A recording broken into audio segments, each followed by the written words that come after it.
weren't recording audio? Oh, sorry. Anyway, we'll talk more about it later. Okay. I just want to be like Santino. Just fucking say it. Just say it. You know you want to say their name. Just you want to call them out. There are some people in this industry who are absolute pieces of shit. That's every industry. That dude's one of them. But yeah, there's something special about.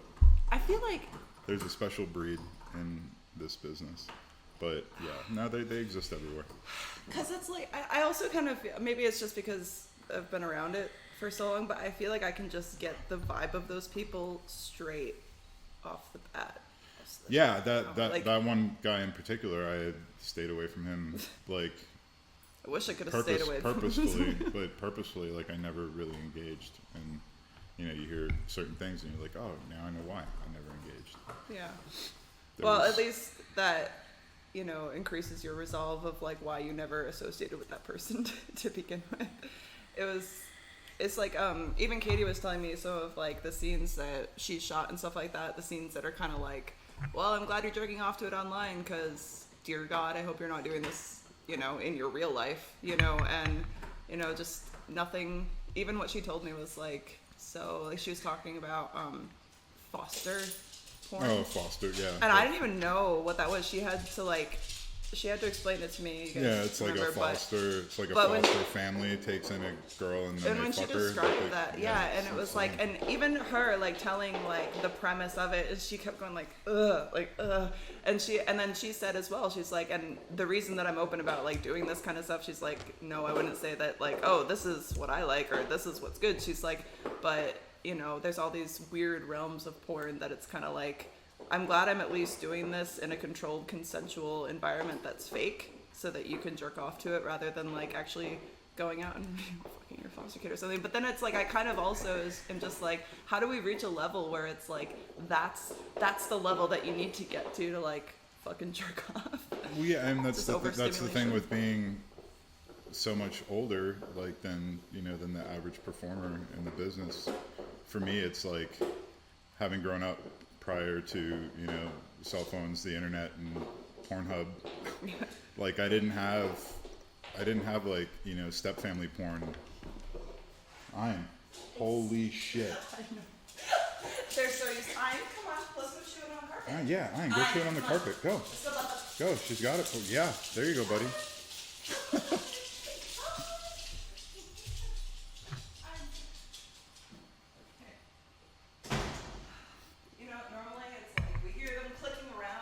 Yeah, so bad, but it's part of the soundtrack of your life. So of course, everybody knows now. Like that was bananas. Yeah, people have known I'm chewing things loudly into a microphone for as long as I've been on the internet. Of course, to know you is to love line.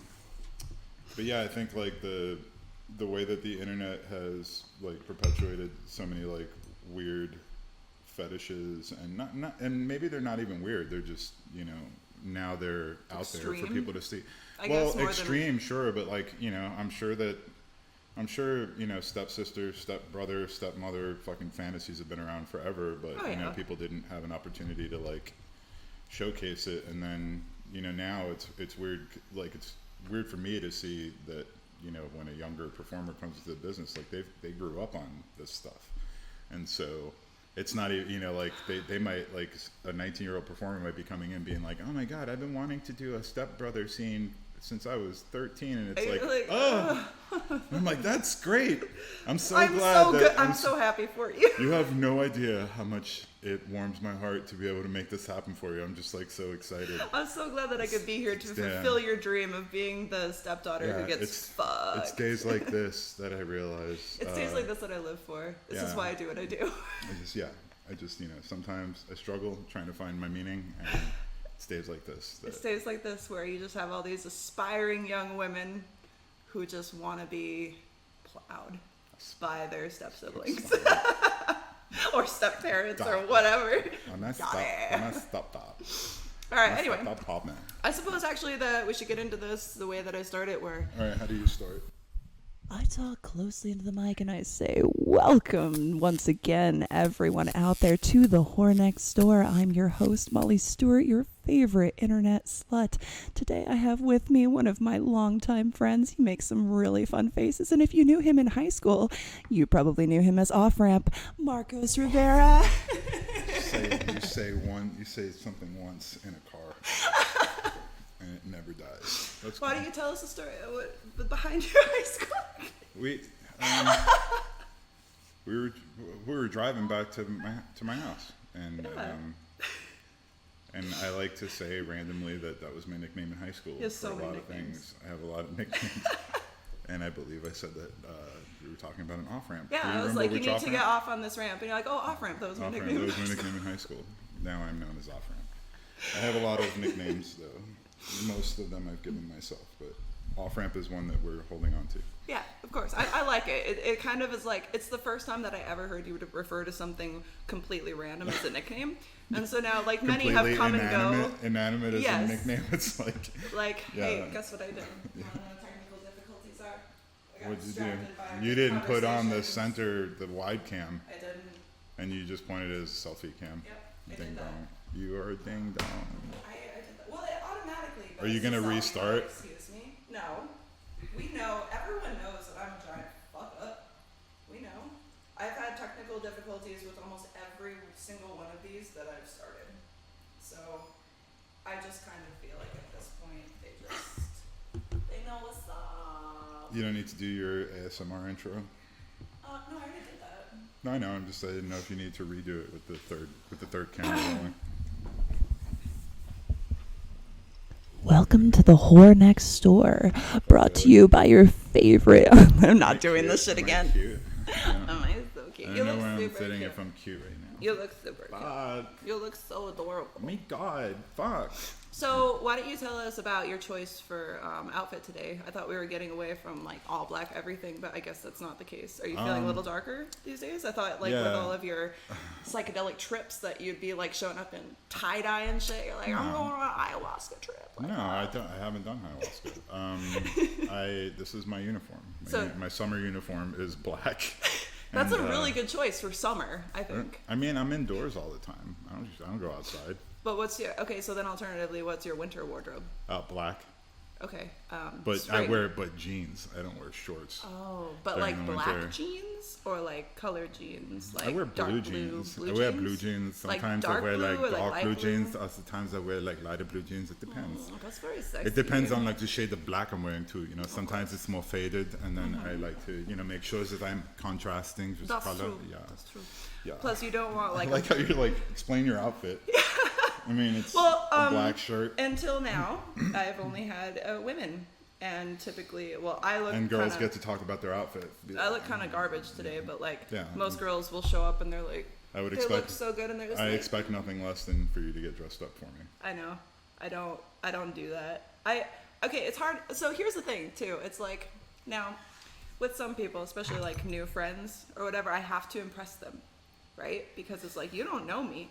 You don't even know all of the shit that's behind this little facade right here. This is also the story of my life where absolutely nobody in my life tries to impress me, including my friend over here. They're like, how I'm like always trying to impress people except you. I don't do it for you. That's crazy. Okay. When I have bitches over, I'm totally getting dressed to the nines. I put on my best fucking flannel for you today. Check it out. Michigan represent. Michigan. No, oh fuck. You forgot because you're high. I'm not high yet. I actually waited. You waited to get high? I waited for you, yeah. So I can watch you get What high. were we talking about that I was like... You were talking about getting dressed up. Oh, I used to like try to give a shit with you, like when we first like started shooting together and stuff. But then shortly after I met you, I moved in with you. And then that kind of takes all of like the mystery out of, your friend, because you're just like, damn, I know how long it takes them to shit. Because I just like oversized V-neck t-shirts. Yeah. I wore nothing but like the same black oversized V-neck and when you didn't wear it, it was weird to me. Yeah, and I would you're get like, upset, why are and you I have would clothes be on? upsetting. I'm like, are why you don't going you put, somewhere? What yeah, are you doing? like we're about to binge watch an entire season. Why are you wearing normal clothes? Put your fucking shirt back on. Yeah. What are you doing? Yeah. Put your pajamas back on. What's wrong with you? I feel like it's also one of those things where it's like, I feel like you are one of the people who has seen me at my worst times. And so I just don't really feel like I have to impress you, because despite everything, you still show up here. It's true. You still came. Around. You still, you still talk to me, and it's kind of like I can just do. You know, it's an example of my greatness as a person. I've seen you in pretty interesting times. Yeah, it was fun. Wasn't it so much fun? It was so much fun. It was cool. It was a really cool time. It was a really cool time in my life. We made the best of it. We made the best of it. It was like, fuck. Here's this pile of. I can't wait for you to break down, as you're editing later, breaking down my facial expressions while you're going over this part, and you'd be like, "That motherfucker." Like, be like, really wait, shit. Okay. Yeah, no, it was we watched a lot. We watched a lot of movies and shows that I had never seen. We watched all of Game of Thrones. Yes, all of it. All of it. Because I stopped watching from the beginning. I stopped watching at the mountain versus the Viper fight. Yeah, and so we watched all of that, which was sick, by the way. Yeah, we watched a good amount of Community, most of it. I think there's a lot of videos that you took of me watching Game of Thrones where I'm like. There's one in particular where. And my face is just like horrified because I was high as shit. One of the deaths. It was just no awareness that there was a camera shooting video of you while you're having an actual like visceral reaction to the show. It was pretty great. Was it that one movie we watched made me feel ill? I remember it was Midsummer. Oh yeah. Remember, I actually felt ill, and I was like, "This is so weird. Like, I really feel like I'm gonna like throw up or something or pass out." I don't know. Very. I felt like my skin got pale. I was so like disturbed. I don't want to overuse the word visceral, but you had a very visceral response to that movie, to the point where I was just like, "Oh, sorry." I loved it though. It was great. It was great. I kind of think it's one of those things for me. I like movies or shows that make me feel something, even if I'm feeling something that may not be something that I like, even if it's a terrible feeling. I'm like, hey, a movie made me feel that, or a show or this kind of production made me feel that, because so many movies, and shows that I've seen, I'm just like, I don't know who was in it. Like, it was all right when I watched it, don't know the name of it exactly, but it's like, I feel like the ones that really stick out are, and the ones that I actually remember the names of are the ones that I'm like. Yeah, and like the same with actors who absolutely, like, you see them in a role and they make you hate that character with like every fiber of your being. You're like, wow, that person's a really great actor. Yeah, and then it's like you still have to love that character because it's a character that made you feel that strongly. It's like, I always hate going into a show or something like that, or just a movie, and all like the main characters are so basic and annoying that I'm just like, you know what? I hope they all die, but at the same point, I don't really care if they do. I might just turn it off. Right. I like the stuff that just keeps you engaged. Yes, absolutely. I think that's part of the reason also that I don't like watching corporate porn, because it's it's going to be the same story and scenario like every time. Yeah, I mean that's part of the rub with this business.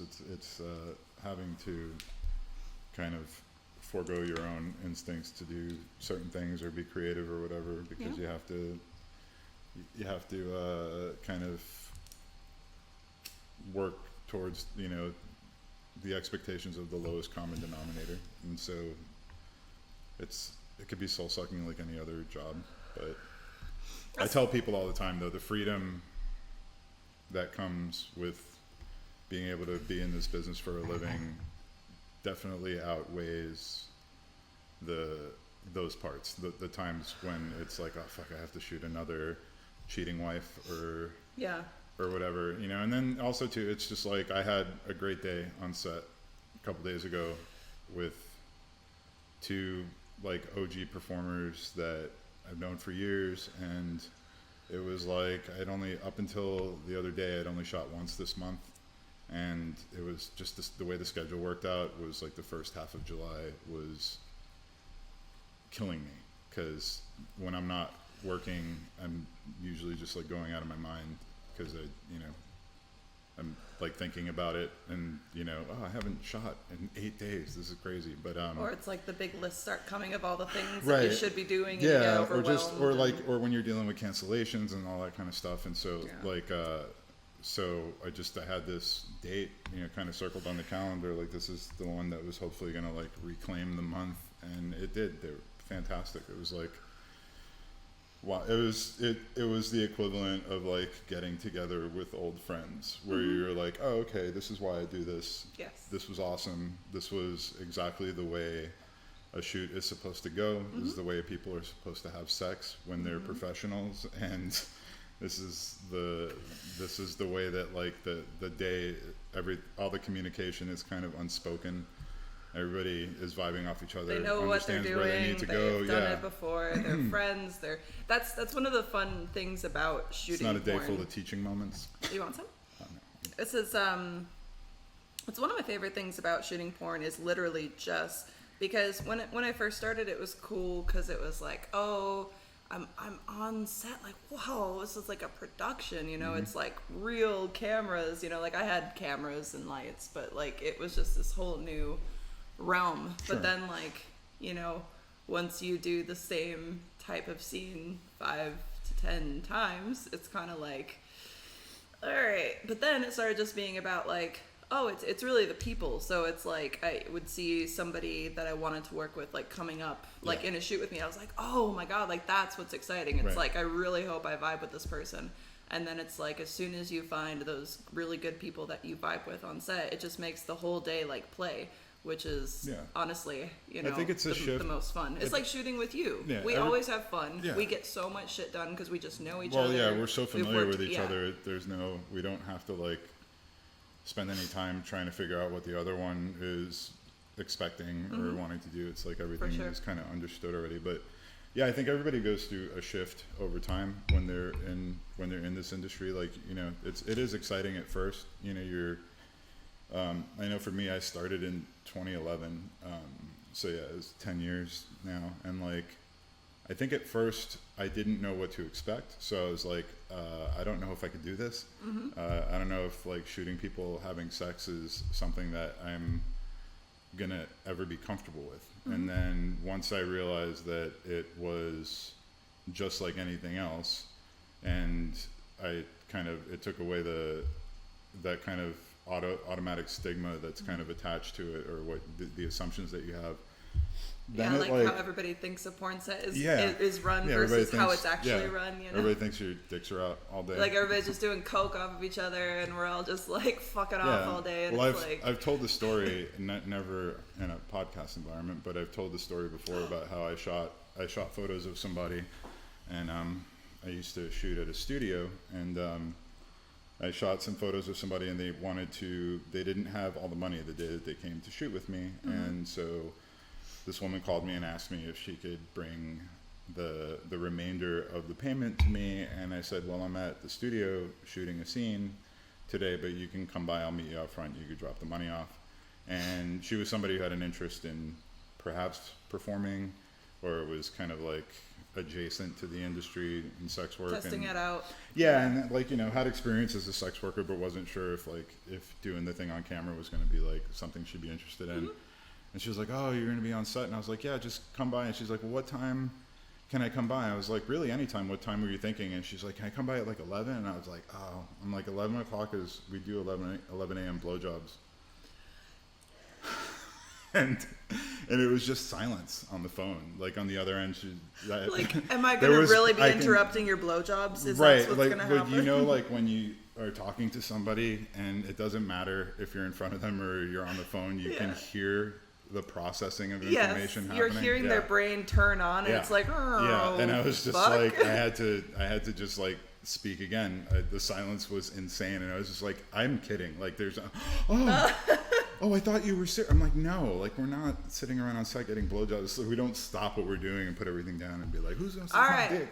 Just cut. Right. It's time for you guys to get on your knees and suck my dick. Yeah, it's like, hey, buddy. Just because you have a dick, don't think you're exempt from this. Get over here. It's 11 a.m. everybody. I'm a little backed up. We're gonna need to stop what we're doing. It was like, I need everybody to get here in a row. I'm just gonna go to each of you, one after the other. Just open your mouth. That's it. Fuck, what's his name? Amazing voice, good comedian. I love his voice so much. You love his fucking voice when he's talking about every ship that passes the equator. Don't you remember? Every ship, when they go past the equator, everybody has to suck everybody's dick. It was on YMH Live. You love his voice. I love his voice. He was wearing the Duncan. cap. Yes, Duncan. Trussell, yeah. Duncan Trussell. Duncan Trussell, yeah. Yeah, he's great. It's like, but it's shit like that. Because you just talk about it with such confidence, so you're like, yeah. It's like you pass the equator, like everybody sucks everybody's dick. Yeah, and it's like 11 a.m. That's blowjob time. That's just everybody gets blowjobs. But yeah, that's like kind of, you can, I think, yeah, everybody has kind of these ideas of what porn is. And even like starting off, I didn't know what to expect. And then over time, you start to understand what it is. And then, you know, you get 10 years in and having shot thousands of scenes, it's like, now I look forward to when I have familiarity with the people that are coming to set, and like, you also know there's not going to be any drama. You know that they're not going to try to start any shit on your behalf. They're not going to try to like. I know what the expectations are like on both sides. Yeah. Everybody like comes in. The idea at that point is to let's take a look at what we're doing and figure out the best, most efficient way to get through this. And the goal is to go home. Yeah, that's what I love. Like, I love when everybody is about efficiency and they're just like, let's go. I hate when like you're waiting on somebody who's just on their social media the whole fucking day or like doing this and that. And it's like, I understand you need like BTS and shit like that, but I kind of feel like there's also like, there's time and there's place. And so it's kind of like, if the day is starting to drag on and it's because you can't stay off your phone and just pay attention and get the job done, everybody else is not going to want to like deal with working with you again. Right. You know, and it's like, and I've had that even just, like, in the past, like, not even necessarily, like, porn, but just I've shot with so many women over the course of all of this. Of course. And it's like, I can always tell, like, I always have a better time and I always make better content when the other performer or just friend, basically, is there to engage with you.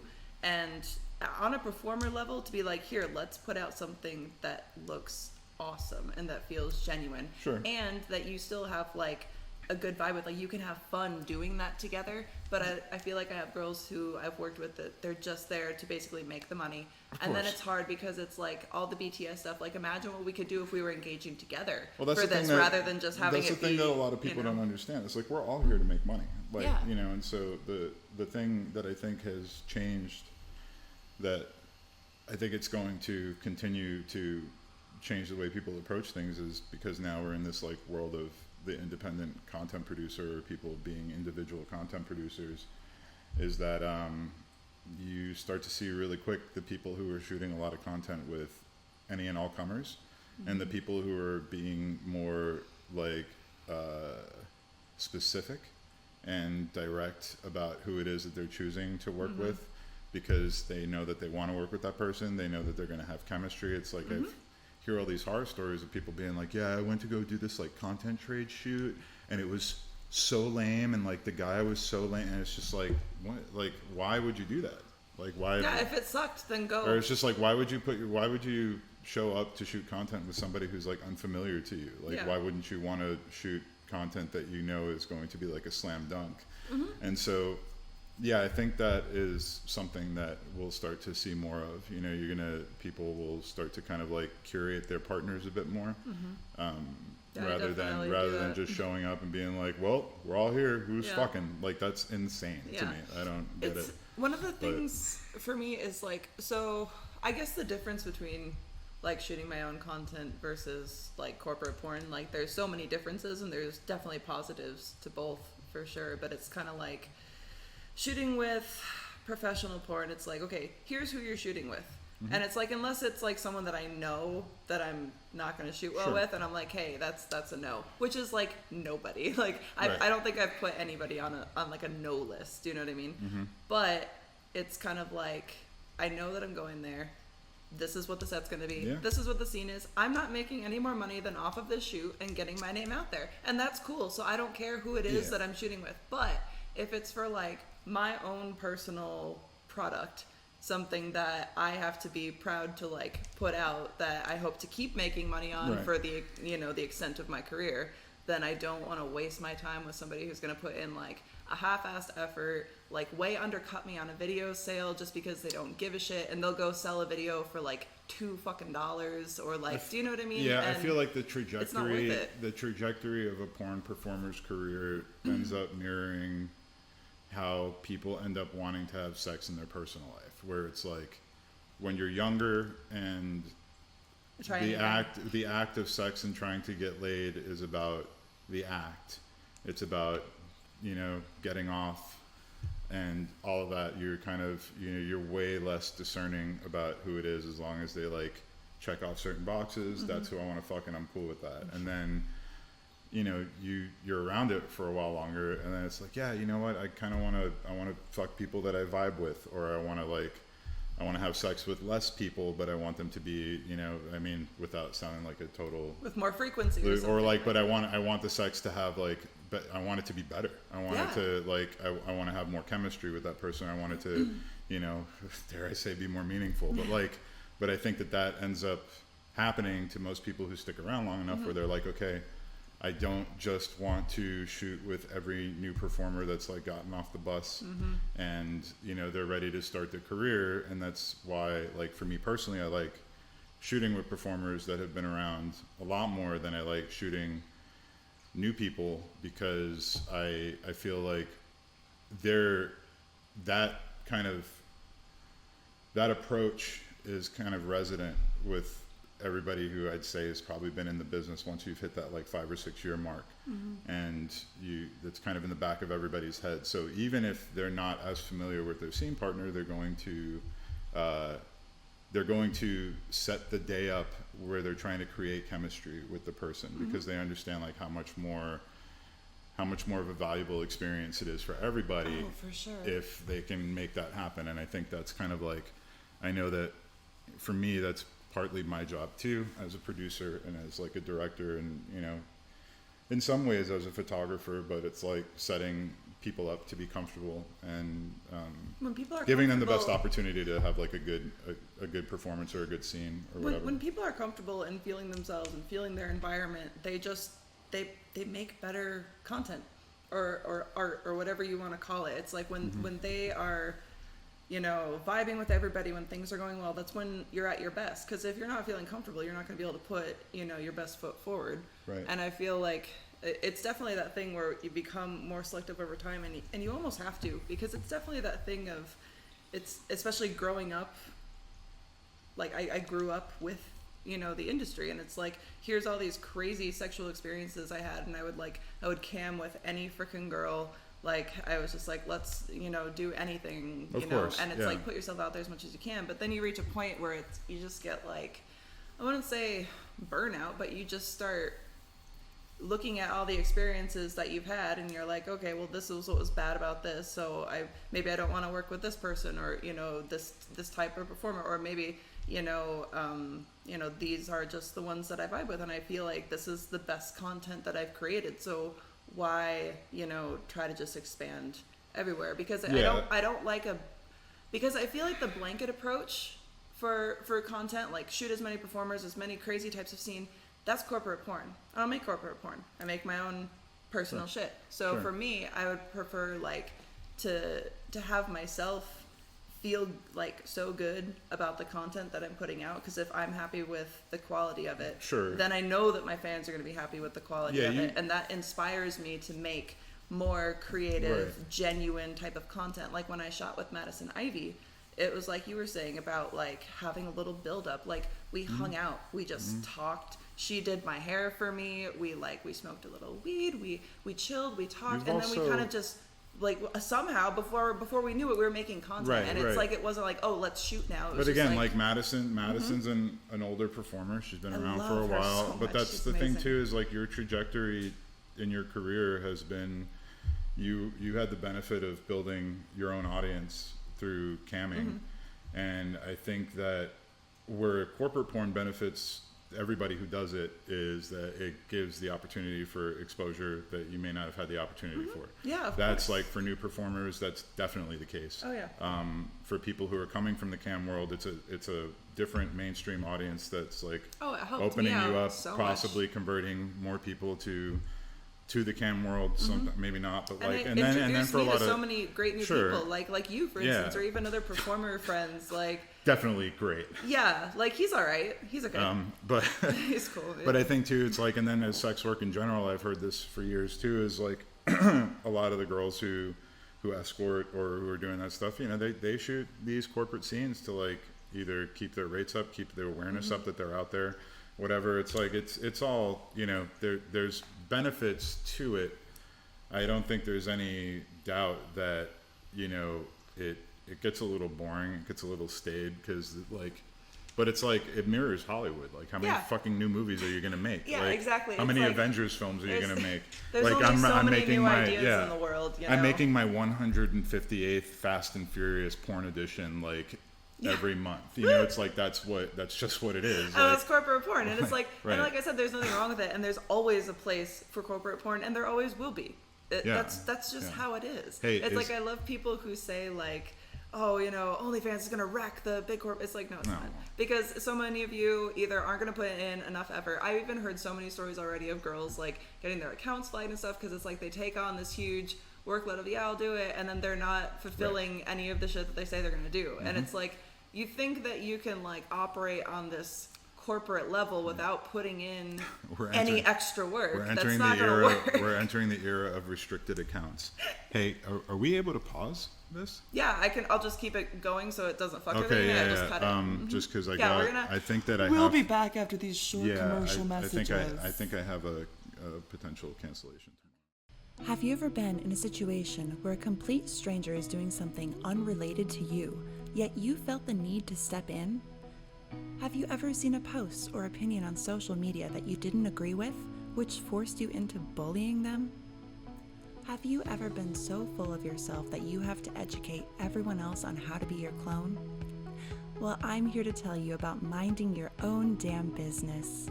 You'll have a more pleasant experience in daily activities such as scrolling Instagram, shopping at your local grocery store, and even your neighborhood walks. Minding your own business may cause side effects like joy, new hobbies, moving out of your mom's basement, more friends, happier mental thoughts, having more sex with people don't think you're an asshole, and less stress. Ask yourself if minding your own damn business may be right for you. Don't be a troll. Mind your own damn business today.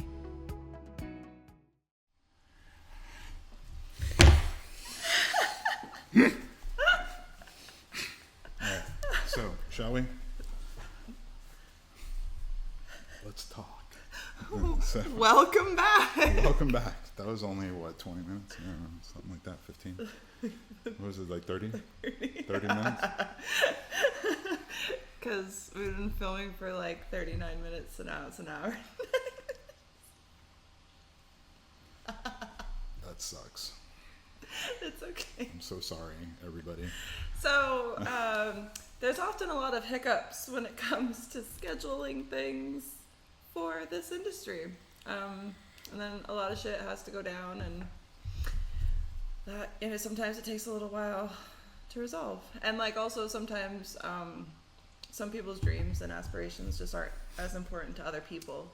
Like mine, for instance, when it comes to Marcos caring about things like this podcast. You know, we show up and he's just on his phone the whole time, but like it's okay. And it's like, that's because everybody has their own thing going on.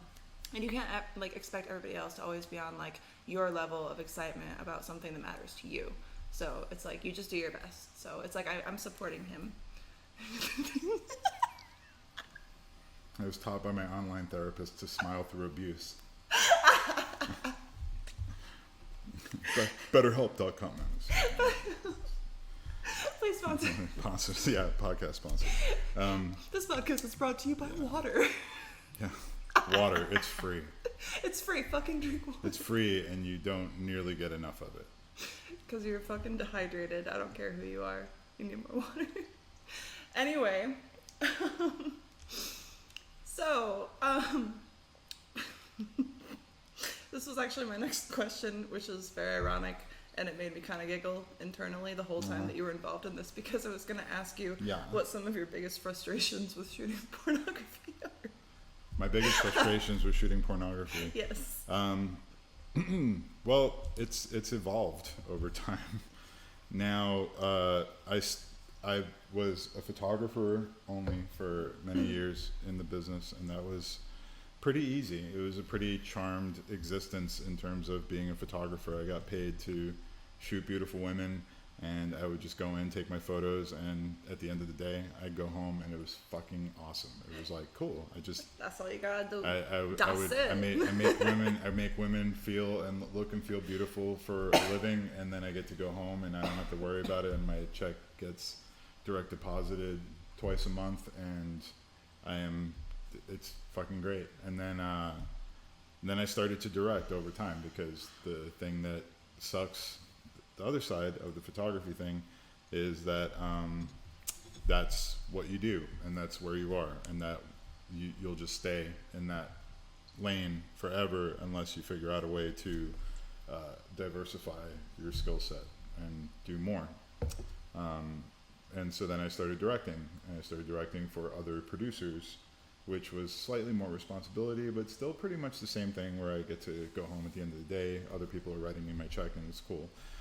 Slightly more complications. You have to deal more with talent, and that comes with frustrations, especially when you're dealing with talent that are supplied to you by producers who do not necessarily take into account whether or not you're going to hate your fucking life shooting with certain people. That's what you're leaving things up to chance for. Now I can pretty much stop that buck. If I absolutely don't want to shoot somebody, I have the ability to stop that. But the other side of that is, like, the last 30 minutes that will probably be fast forwarded in editing was spent having to reschedule a shoot because one of my performers is sick and is not feeling well and believes they may have COVID due to symptoms that they're having, and having to go back and forth with a production manager and the company that we're shooting for and the other talent, and trying to potentially find a replacement, and then coming to the conclusion that it's not worth it to find a replacement because the scene may suffer. So on one end, I get to make that call and say, I'm not going to shoot something that's going to make the scene suffer. On the other end, I just spent a half hour making that call. So it's frustrating and it sucks, but it comes with the territory, and you end up learning how to deal with it. And sometimes I go for half a month without shooting because of that kind of bullshit. And then other times having that level of control, or having that, at least that level of knowing that ultimately that I play a much larger role in determining whether or not the scene is going to be successful or good, is nice to, like, have that knowledge where it's not out of my hands. Yeah. But it's frustrating as all hell. Just, I had, Romy was my talent for tomorrow, and she doesn't travel to shoot much, especially post-pandemic. So she came out here to shoot 2 scenes. One of them got canceled because of potential COVID exposure, and then tomorrow's going to end up getting canceled. So she came out here essentially for no reason, which is really frustrating because she's a good friend of mine, and I don't like to have people have their time wasted. And it sucks also because I enjoy shooting her, and she's a friend of mine. So it's like, and losing work for the other part that's really frustrating is that, I have an entire crew who depends on our schedule to make their living, and now that's a day that we don't work, we don't get paid, and that's part of being a contractor, and it's a shitty reality, but it kind of comes with the table, or it comes with the territory, I should say. It comes on the table. It comes with the territory. It comes on top of everything. It comes with it. But that is the shitty part of this, is that knowledge of, like, it pains me every time I have to cancel shoots, especially with the way that things are set up in the industry now. And, we're doing probably the best job of any industry around in terms of keeping people safe in a pandemic, like, infested time that we live in. But I think that, the frustrations that come with that is, like, I don't know that I've had a month go by in the last 6-7 months where I haven't had to reschedule at least 1 or 2 shoots because of stuff like this. And so, you know, it just it's part of the expectation now, but it's definitely frustrating. But you know, it's kind of funny because like hearing you talk about that, and I know that we've discussed it personally like so many times, like especially now that you're doing things like actually producing and directing and like all of that, like taking on that much added responsibility. Just to keep everything running, but then on top of that, also feeling that responsibility for everybody else who is working for you. And that is like its own new level of hell where you're just like, how the hell do I manage this? And what's funny is that, you know, for as much as, you know, and I know that this gets brought up often because it's a reality, but I know that porn stars, you know, often get a lot of like, hate and constant critique for like what it is that we do and how it's dirty and this and that, but I don't think that a majority of people know how many people rely on payment from one shoot.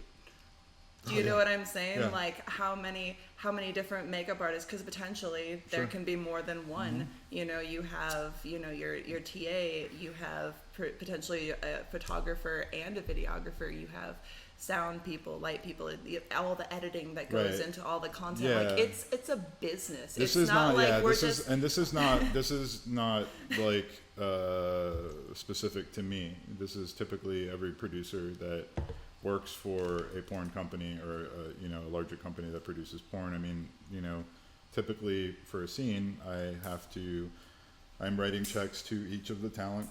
I'm writing, you know, I mean, not physical checks all the time. Talent always gets physical checks, but, you know, I pay a production manager. I pay sometimes 2 PAs, production assistants. I pay makeup artists. In some occasions, there's more than one makeup artist if you have a lot of talent on a shoot. If it's like a group scene or an orgy or whatever, you might have to pay a hairstylist for that day. You have to pay location costs. I have to pay... the agencies take a booking fee for each of the talent that's booked. Like there's so much money that's outgoing for every shoot, and it's not like people are just showing up. There's a little camera in the room. They didn't make money. Like it's not. I hated my life, my life in the past when I was working in marketing and advertising and PR. Like it was a shitty, soul crushing existence that is something that I've talked about often with a lot of people, and I much prefer the life that I have now. But it's days like this where an entire shoot and people getting paid and making a living for a day is falling off the table that like makes me wish that like we could all just like have a salary from a higher power and everybody just like be able to count on getting a certain amount of money every day, and you know, still not be beholden to that only being the only amount of money you can make. But it would be nice to know that like you can guarantee money for people, but you know, this is just the reality of the business. That's the toughest part. The toughest part is now that having that responsibility and then feeling like fuck, like you know, I've had 3 shoots and 2 cancellations this month. So, you know, I'm 3 for 5. And so you know, each one of those canceled shoots is not going to be able to be made up in July because we're already almost done with this month. And so that's getting pushed back to next month, and people have fucking bills to pay. And, you know, it's just one of those things where, you know, I think it would be, I'd love to be able to guarantee things for people, but I can't. And that's a shitty situation to be in. It's a shitty reality, but you know, I'm not going to let anybody starve or let anybody not have their bills paid. So I'll handle that as needed. But like, I think like it's a shitty reality, you know, like it's a painful conversation to have to have with people when it's like, it feels like every other shoot you're having to cancel for one reason or another, you know, and they're all legitimate reasons. It's not like, you know, it's not like, we're no longer dealing with days where it's like, you know, the girl got fucked up last night, she was partying and now she's hungover and she's not gonna be able to make it to the shoot, or she showed it. It's like those days are done. Like the bullshit days of porn where we used to have to deal with assholes being assholes and like that was the reason why stuff got messed up. That's not really the case anymore. Now we're like, you know, you're dealing with people being sick and like people being legitimately worried that they might be sick with something that's more serious than just a cold. And not wanting to give it to someone else. Right, and not wanting to infect other people and erring on the side of caution. All which that is stuff. incredibly So, responsible. Yeah. And it's the most responsible thing I do in my life. it's always funny to me when people just think like how dirty this industry is, when in fact it's like we're probably, I was just talking about this with Katie, it was like we're probably cleaner than a majority of the population, at least like knowingly that we are, because like I even in past like wanting to have sex with someone like outside of the industry, there's a lot of people who are like, well, why should I have to get tested? What, like, you don't trust me? You know? Yeah, and it's and like, also and too, we just like, go in with the expectation that we're like, you're tested, right. and show me the paperwork that you're tested. Right. We know I'm tested, you know, but it's like we give a shit, and that even goes to COVID. Yeah. Because it's not like he even has, you know, something bad, you know, going on down there. It's that he's like, I feel just unwell enough that I'm like, I don't want to get her sick potentially, even if it's a cold. Sure. You know? And that's the part of, I think that's the real, you know, thing that I wish people would understand about this industry is like, as many shitheads as we have, first of all, every industry has shitheads. Everyone is a shithead. But as many shitty people as people perceive this industry to have, and like they think it's a dirty business, and they think it's that the people are, you know, gross, and that, but the truth is that like this is a very regulated business, and it keeps everybody safe. If it wasn't. Right. If you, I mean, just look at our, like, as an industry, our rate of HIV transmission, considering like how often people are having sex with different partners, with all of the transference of bodily fluids and all the stuff that's going on every single day. There's a ton of porn being shot, probably in your next door neighbor's house, so you don't even realize. And if those people are tested, remind me to tell you about the naked neighbor story, because I gotta tell you. Yes. Hang on. But we've had, you know, I can count on one hand the number of like HIV scares we've had in the time that I've been in the business, and that's 10 years now. And you know, look at the amount of HIV that is being spread. Just like if you just want to take Southern California by itself, you know, look at the overall population of, you know, with for whatever you know subset of people that you want to look at that are transmitting HIV to each other. It's like this industry is safe. Like it's safe and it's regulated, and I am very like I will always stand up for this business, even though I'm not like a sex performer. Yeah. Because I know that like I know the amount I know the importance that people place upon on keeping everyone safe. I say this all the time, but maybe you guys don't believe me because I'm just a fucking performer.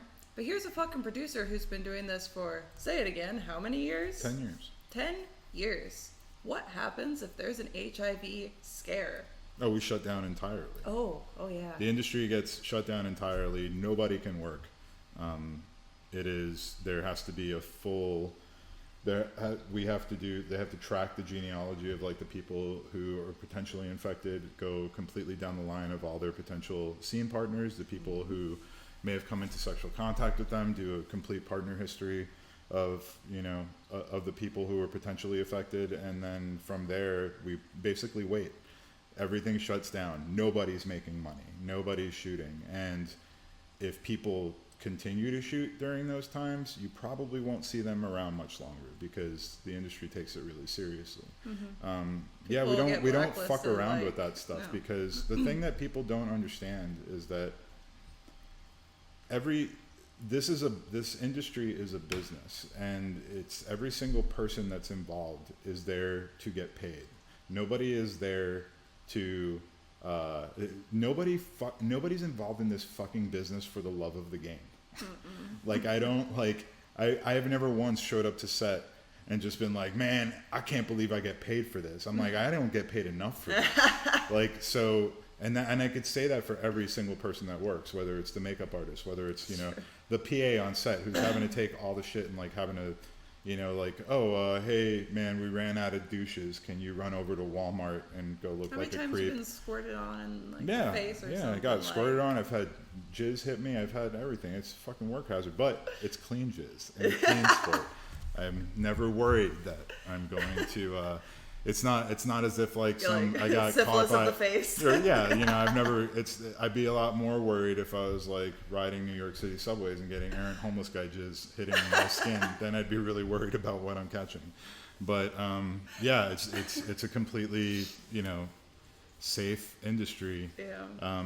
I've only really felt like that way. I've never had an experience like, and I know people that have, you know, and I'm not discounting that, but myself personally, and I've been very lucky because I know that it happens frequently because it happens everywhere, in every industry. You can't tell me differently. You can't tell me. Look at Hollywood. Yeah. When we're fucking, it's so bad. Also makes it really difficult though once you've been in this industry long enough. I always quote Doug Stanhope, who's one of my favorite stand-up comedians of all time. He has a stand-up special from, I believe it was like 2006, called No Refunds. You should check it out. It's done in New York City, and it's at a certain point he's telling a story about herpes, and he makes a joke about, and like when he talks about, it's a joke that I won't repeat because I could get canceled for saying it, but he wouldn't. But anyway, at the end he mentions herpes. And there's like a groan from the crowd, and he addresses the crowd and says, "Hey, I've been a player in this life, not a spectator. When you've been around as long as I have, I look at herpes like a skateboarder looks at a skinned knee. It's not a big deal." And that's kind of how you start to look at STIs when you're in this industry long enough, like. And it's not good for table conversation with people because your reality is so different from everybody else's. Like if I know anybody who tests positive for gonorrhea, I'm like, all right, well, I'll see you after your Z-Pack like fucking goes through you, and then I'll see you back on set in a couple weeks, and I know that you're good to go. Like whereas that conversation can't happen with people that aren't like regularly checking up on themselves, know what's going on, have an understanding of like. You know, because like some people go unchecked and then that shit gets out of control. Sure, and then they end up wandering the streets talking to themselves because it attacks their brain after 30 years of not fucking doing anything about their syphilis. But like that's the truth about this business is that, you know, you shoot here long enough, and you know, I'll have a passing conversation with a performer, and a girl will be able to tell me ahead of time, like, yeah, my pH is all fucked up. I am not feeling right. I have to, you know, I need to take this, and this because I just like, I know I've been working too much lately. The amount of like new bacteria that's being introduced into your body from different scene partners, people that you've never worked with. That's one of the reasons why a lot of people don't necessarily like working with new performers. Yeah. You know, I used to have a joke that, you know, like new girls have to work the DJs out of their systems because they're all fucking strange off camera, and then once they realize that they start losing work every time, you know, they're fucking Danger Mouse or whoever. I'm not throwing real names out there, but I'm just saying like anytime they're, you know, like I went to a rave and you know, I banged a DJ, and the next thing you know, they pop positive for chlamydia, and it's like, yeah, maybe you want to stop fucking DJs because those guys aren't getting tested. Yeah, well, it's funny because what's so awesome about, like, so growing up for me, like, sex was never talked about, like, at all. I didn't get, like, the talk. I was freaking homeschooled, you know. Neither did I. Getting my period was a complete and total shock to me. I thought it was dying. But, like, it was not cool. But it's funny because, while this isn't an industry that I necessarily, like, I never fantasized about being in, and it just kind of happened. I feel like I learned, like, what? My dynamic with you would be so different if at any point in our friendship and conversation you said the words, I fantasized for so long about being in porn. I would have been like, ugh. It was my fantasy from the time I was 13. You didn't even know like I how wanted much to fuck my stepdaddy. I want this so bad. I've wanted it for so long. I've been like, ugh. Baby, I'm not famous. Yeah, sorry. No. Not to interrupt. It was like, it was never my choice. But what's been cool is kind of like, because that stuff was like never talked about, I had no idea even about things like STDs and STIs, or I guess STI is the correct whatever something sexually transmitted infections. I don't fucking go anywhere. I think we've strayed away from diseases once we realized that like you don't necessarily keep all of them for the rest of your life. Disease implies that you're like a fucking leper or something.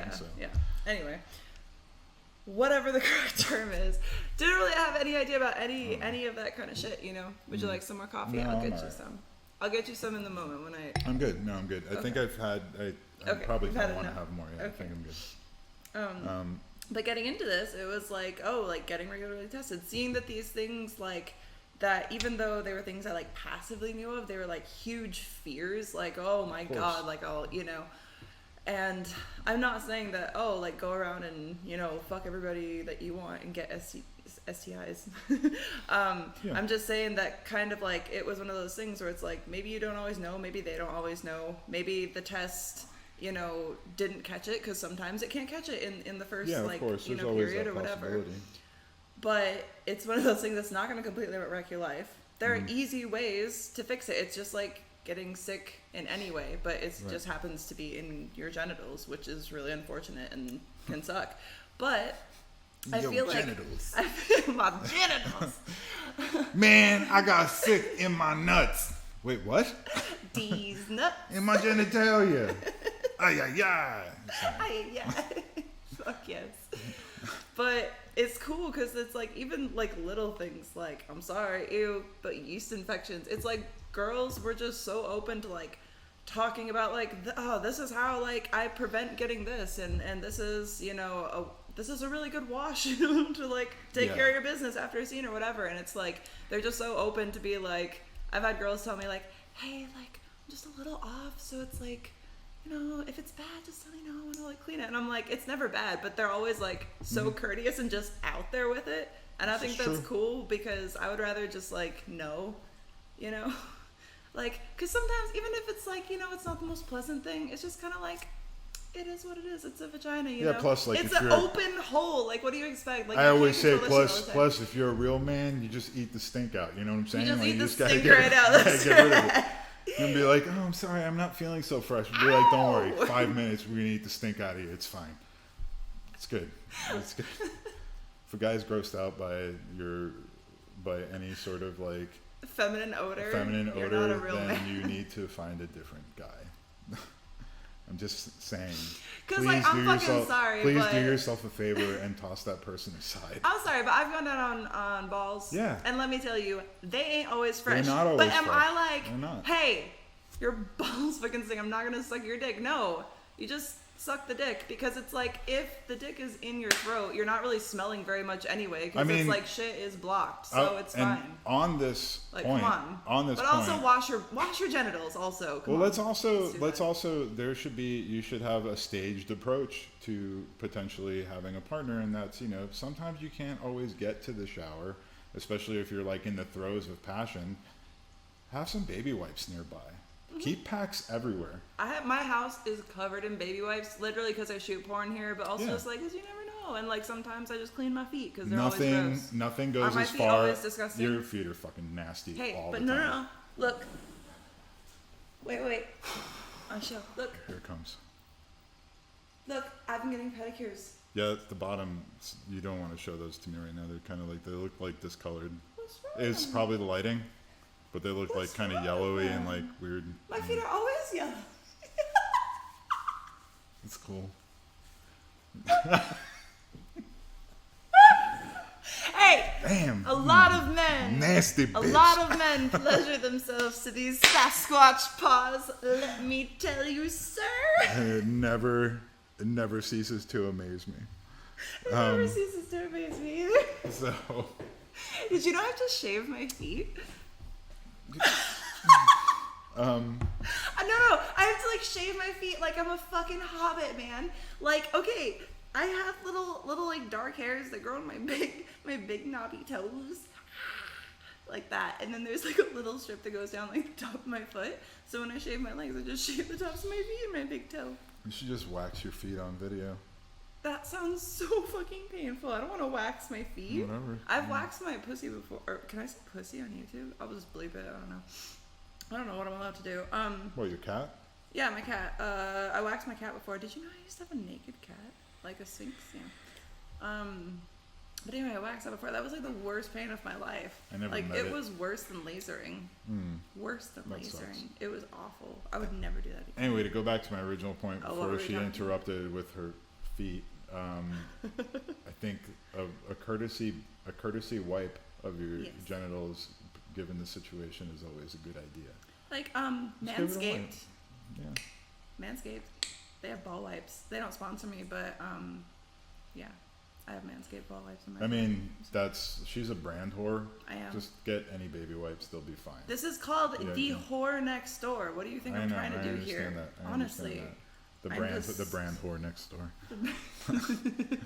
But yeah, but I guess going back to the original point of all this, like we kind of hijacked our own conversation. But I think that yeah, there's a general lack of understanding of how like safe this industry is, and like how seriously people take like their kind of sexual health, and that because I think they're, the more experienced performers get, the more experienced people are in this industry, you realize that like if you are flying fast and loose with your sexual health, you run the risk of taking food off of people's tables when you show up and you pop dirty for a test, and then all of a sudden scenes have to get canceled, and then you might establish a reputation of being that person, and then you're People not won't going to wanna get book booked you. as much. And because people know it's a liability to yeah, work with if you. I mean, if that happens to me, like I'm always willing. Shit happens, and so like I'm completely understanding if somebody pops dirty. It's not like I won't shoot them again, but I've had several performers over the years that I know like have cost me plenty of money, and just as a principle, I won't work with those people. There are plenty of people who will, and more power to you. Have fun with that. Maybe it didn't happen to you, but like I have a long memory, and Had it happen enough and times. if you fuck with my money, then I'm not going to fuck with you. Like that's just how it is.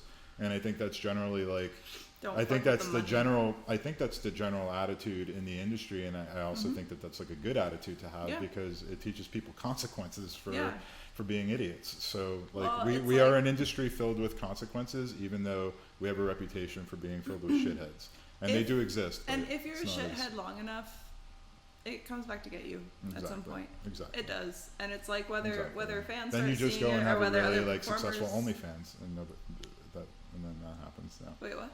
The consequence is that you just go on to have a really successful OnlyFans. I just fucked my DJ boyfriend on my OnlyFans. I don't know. I really don't have a problem with DJs. I'm sorry to anybody who's a DJ. I'm like really good at it, and who has a clean dick. I mean, that's cool. But anyway, More power to you. but I do. But I was kind of like, hey, shoot whatever you want to shoot. Do what you want to do. Right. It's- Yeah. I mean, it's like, I don't know.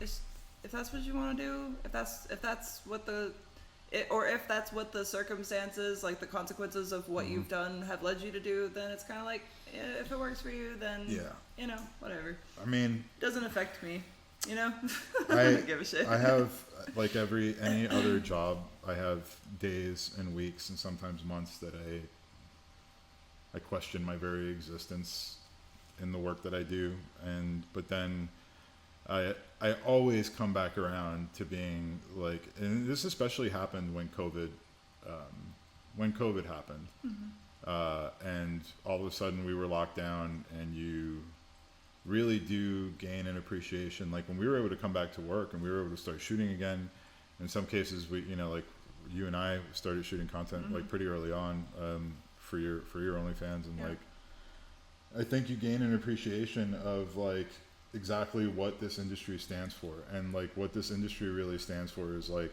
and it's weird because it sounds super like I'm running for office, but there is no industry in this country that stands for what freedom of speech and freedom of expression is, as far as what this country defines it to be, than the porn industry. We are absolutely on the bleeding edge of figuring out what the lines of impropriety are every day with the stuff that we shoot, with the mistakes that the industry makes. And, you know, like, people, no matter how outwardly opposed to it they are, everybody watches porn. And so we're the quiet conversations that are happening in the back rooms. But, you know, but the truth is that, like, we, you know, the second that we go away, there's big problems ahead. Yeah. There's huge problems. This industry is a bastion of free speech and freedom of expression. And I remember going through the pandemic, and, you know, there were a lot of really tough questions that were being raised in the industry about, like, you know, at what point are we allowing adults to make choices, to do the things they want to do, to whether it's to go back to work. At what point do we allow people to make a living, understanding what the risks are that are involved, and but also how do we mitigate those risks to make sure that we are keeping people safe, because this industry is about safety. It's kind of funny, because it's like that's kind of how the pandemic itself went. It's kind of like, at what point, it's one of those things, like, at what point do you allow people to make the decision to be like, hey, this is what I'm going to do? Because isn't that supposed to be the freedom that we have? Because it's like, you can define freedom in so many ways, because it's like, oh, you have the freedom to succeed and have the American dream, right? Right. But the difference with freedom is that freedom isn't, it's not like, here's your freedom, this is what's guaranteed to you. It's like, here's your freedom, you have the freedom to succeed, but you also have the freedom to fail. Sure. And it's like, and it's kind of like that with everything. So it kind of goes down to, at what point do you allow people to just live their lives to how they feel safe, to how they, you know, see fit to live. Yeah. Versus, like, I'll never forget having an interaction with a model who was not in the porn industry, and I've told you this story before, but she, I remember her, like, saying to me, like, oh, you know, I would hang out with you, but I feel like you're unsafe. And I remember replying saying, you feel that I'm unsafe? When was the last time you were tested for COVID? Oh, I've never been tested for COVID. I'm like, I get tested every 3 fucking days. Like, just to have the luxury to be on set. Like, I'm more tested than anybody else that you know in your fucking life, and you have the balls to sit there and act like my lifestyle is risky because I'm around performers on set. And go fuck yourself. And if you happen to see this and you know who you are, go fuck yourself. You're an idiot. And I will never work with you again. But also, okay, while you're also getting tested, like, every 3 days, correct? How often is everybody on set around you getting tested? Because who's allowed on set with COVID? No one. You have to have a 24-hour test prior to showing up on set. Yep. And that's the reality of it. I mean, now we've lifted some of those restrictions because a lot of people have gotten vaccinated, and that's the other part too, is like you have to allow yourself to trust certain things that are at work. Like, I'm not gonna go like conspiracy nut and people being like, well, I don't know what's in that vaccine. It's a microchip. I'm like, I carry a fucking microchip with me all the time. You know where the fuck I am. I know, everybody knows where I am. My data is being sold. Like, the idea that a vaccine having a chip in my arm is somehow going to turn me into some fucking cybernetic organism that's going to help ruin the earth and, like, destroy countries and mankind is absolute lunacy and insanity. You're just gonna turn magnetic. Right. But the idea, I got vaccinated, and I've had this conversation a lot. Like, when the pandemic first came up, and I was thinking about vaccines, I'm like, I'm not getting fucking vaccinated. Are you kidding me? Like, everybody wants, there's a eugenics agenda, and there's all this stuff, and I was paying attention to the pandemics of the world, and I was paying attention to all that stuff, and then 4 months in, I didn't have the luxury of not fucking working anymore.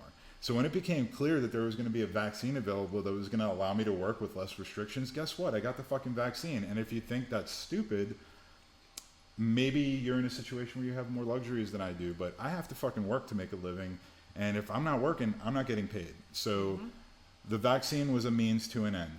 And you know what? If in 10 minutes, the CIA, who has been bugging Molly's house, hears the conversation that I'm having and I get shut off, and you just see me go limp, then I was wrong. But in the meantime, I don't think that's going to happen. And she's praying for it. She's praying for me to get shut off. Please turn him off. She wants the switch he to never turn me stops off. Talking. This is like my podcast. He's been talking the whole time.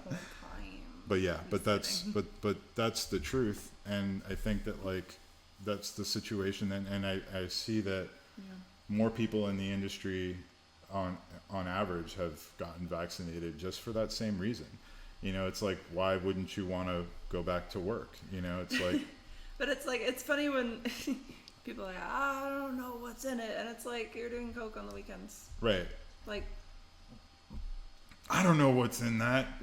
Did you cut it yourself? You know what's in it? Like...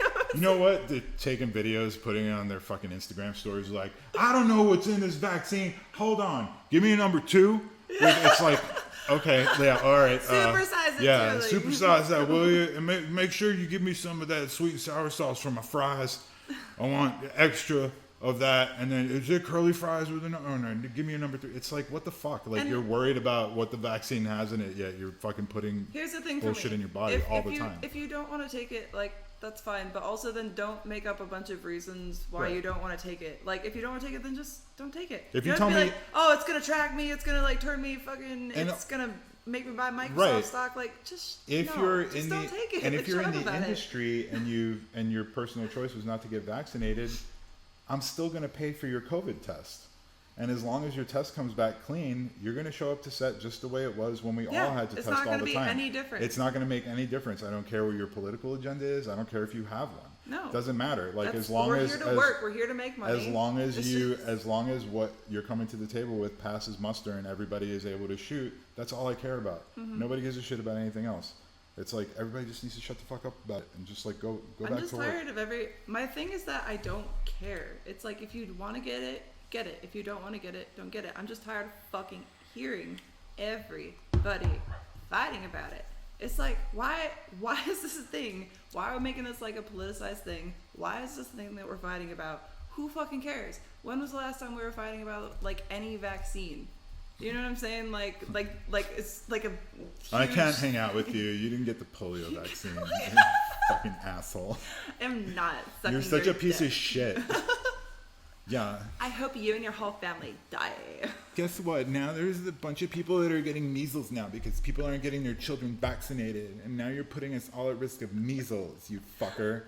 Like, look, I don't give a shit. Just vaccinated or not, just get tested, and then you can come shoot for me. I don't give a shit. Just be as safe as you feel comfortable being safe. And if your comfortable level of safe isn't good for other people, don't be around them. That's it. It's like, you don't have to fucking fight about it. Just live your fucking life. I don't know why everybody gotta be so judgy and everybody's so angry all the time. Y'all just need to smoke more weed and just think about things rationally and realize that what other people are doing is really none of your fucking business. So, you know, who gives a shit? I totally agree.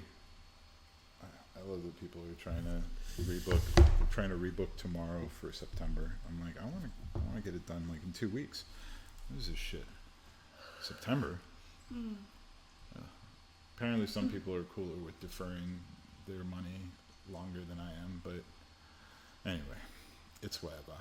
But yeah, we live in interesting times, but we seem to be getting through it. I didn't know how things were going to be. I didn't know how... It was so scary at the beginning, like, especially you. I remember, like, we were talking about it so much because it was just, like, never knowing when it was going to come back. I was gonna get back to work. And it's like, for me, luckily, I still had the ability to do my own thing on Fans Only. And and I was still able to do that. So I'm like, well, you know, let me pay you to freaking do it, because it's like, it's your time. You're the one doing all the work. And it's like, I guess, you know, because you helped me kind of get back into shooting after everything that happened. So it's kind of like, and we were living together, and it was just kind of like, I didn't even think about it that way. And then I was like, well, shit, like, you're out of work. Like, let's do this. Yeah. And I wish more models would see the benefit in paying someone to produce quality content for them, because as much as fans like to see our amateur stuff, they still like to see us in the same type of shoot that they would maybe get in a more corporate. Well, there's also setting. like you're helping someone out, you know? Right, but which was amazing, and I'll always be thankful for that. Oh, but I think that I think the other part of it too, and a lot of it helped me put things into motion for myself, and realizing that like I had to start hustling a bit more in terms of understand. We always come across these like gaps. I feel like as a performer, you are like, whether you're camming or if you're doing something like an OnlyFans, you're kind of you kind of have this like intrinsic sense of value. You know what certain things cost. You know what to expect, whether it's like from members who tip. Thank you. People that you can expect certain tips for certain types of content. So there's always this kind of like value proposition. Whereas a shooter, you're always questioning like, are my rates too expensive? Am I charging enough for the amount of work that I put into it? And then once this all happened, it made me realize that there's absolutely a value to what I do. And it's not just the shooting part, or it's not just the quality of photos or the quality of the work itself. It's also like one of the things that I've heard over and over again is like, most people will say like, a lot of people, I don't hire people to shoot because a lot of people just like my amateur stuff. It's like, yeah, but you also don't shoot nearly as much as you can, and you take forever to turn your shit around.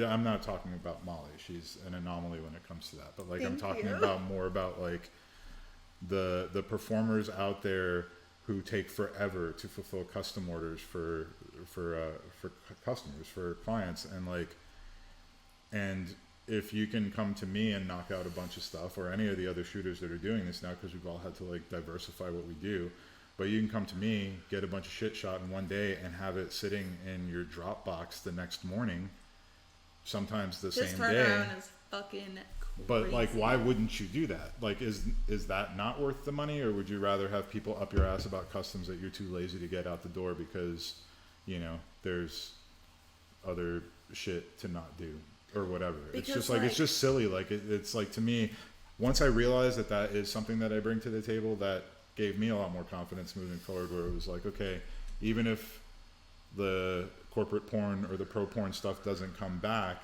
I can make a living doing this, because now I understand what I bring to the table for people in the way this industry is constituted right now. And absolutely. And that's always been something in the back of my head, and like going wondering back, if you had that value. Well, also too, but like going back and shooting for, I produce for Brazzers and Reality King, so I work for MindGeek, the evil empire to a lot of people. But I love them. But the thing going back to them, one of the things that's been really good for me is like understanding like, I don't need to do this. And it's incredibly freeing to not feel like I have to work for these people in order to make my living. It's like, I can take it or leave it. If like when you have those 3 shoots in a month, you can just sort of be like, all right, well, I'll try to book content with these people who I know like to shoot with me. Yeah, and it's like, if it were to go away, if it gets to the point where I'm like just really tired of shooting the corporate stuff, I love what shooting for this company has done for me, because it's given me access to like pretty amazing performers. I shoot a lot of people that in regular walks of life, people will see that I've shot photos of certain people and be like, holy shit, you know her, or you know that person? And it's like, well, yeah, they're just a person, but I wouldn't have access to the people that I have to shoot. Like, whether it's, we never would have met. Like, we wouldn't have the relationship we have now. Like, she's my favorite model. Like, we make amazing. Actually reached out to you on your website before I shot for Brazzers, and you never replied to my messages. So I mean, it's fine. You ain't shit. It's like, you ain't shit until I've already shot you. You know what I'm saying? But anyway, you ain't shit till I've been forced to shoot you. But like, I wouldn't, if it wasn't for this business, we wouldn't have met. And she's probably I think, as verified by like everybody who follows my work, who has seen my work, like would agree that like my work with her is probably the best stuff that I shoot. and it's just because we know each other. But we know each other super well, and we're comfortable with each other, and and so that is because of this business.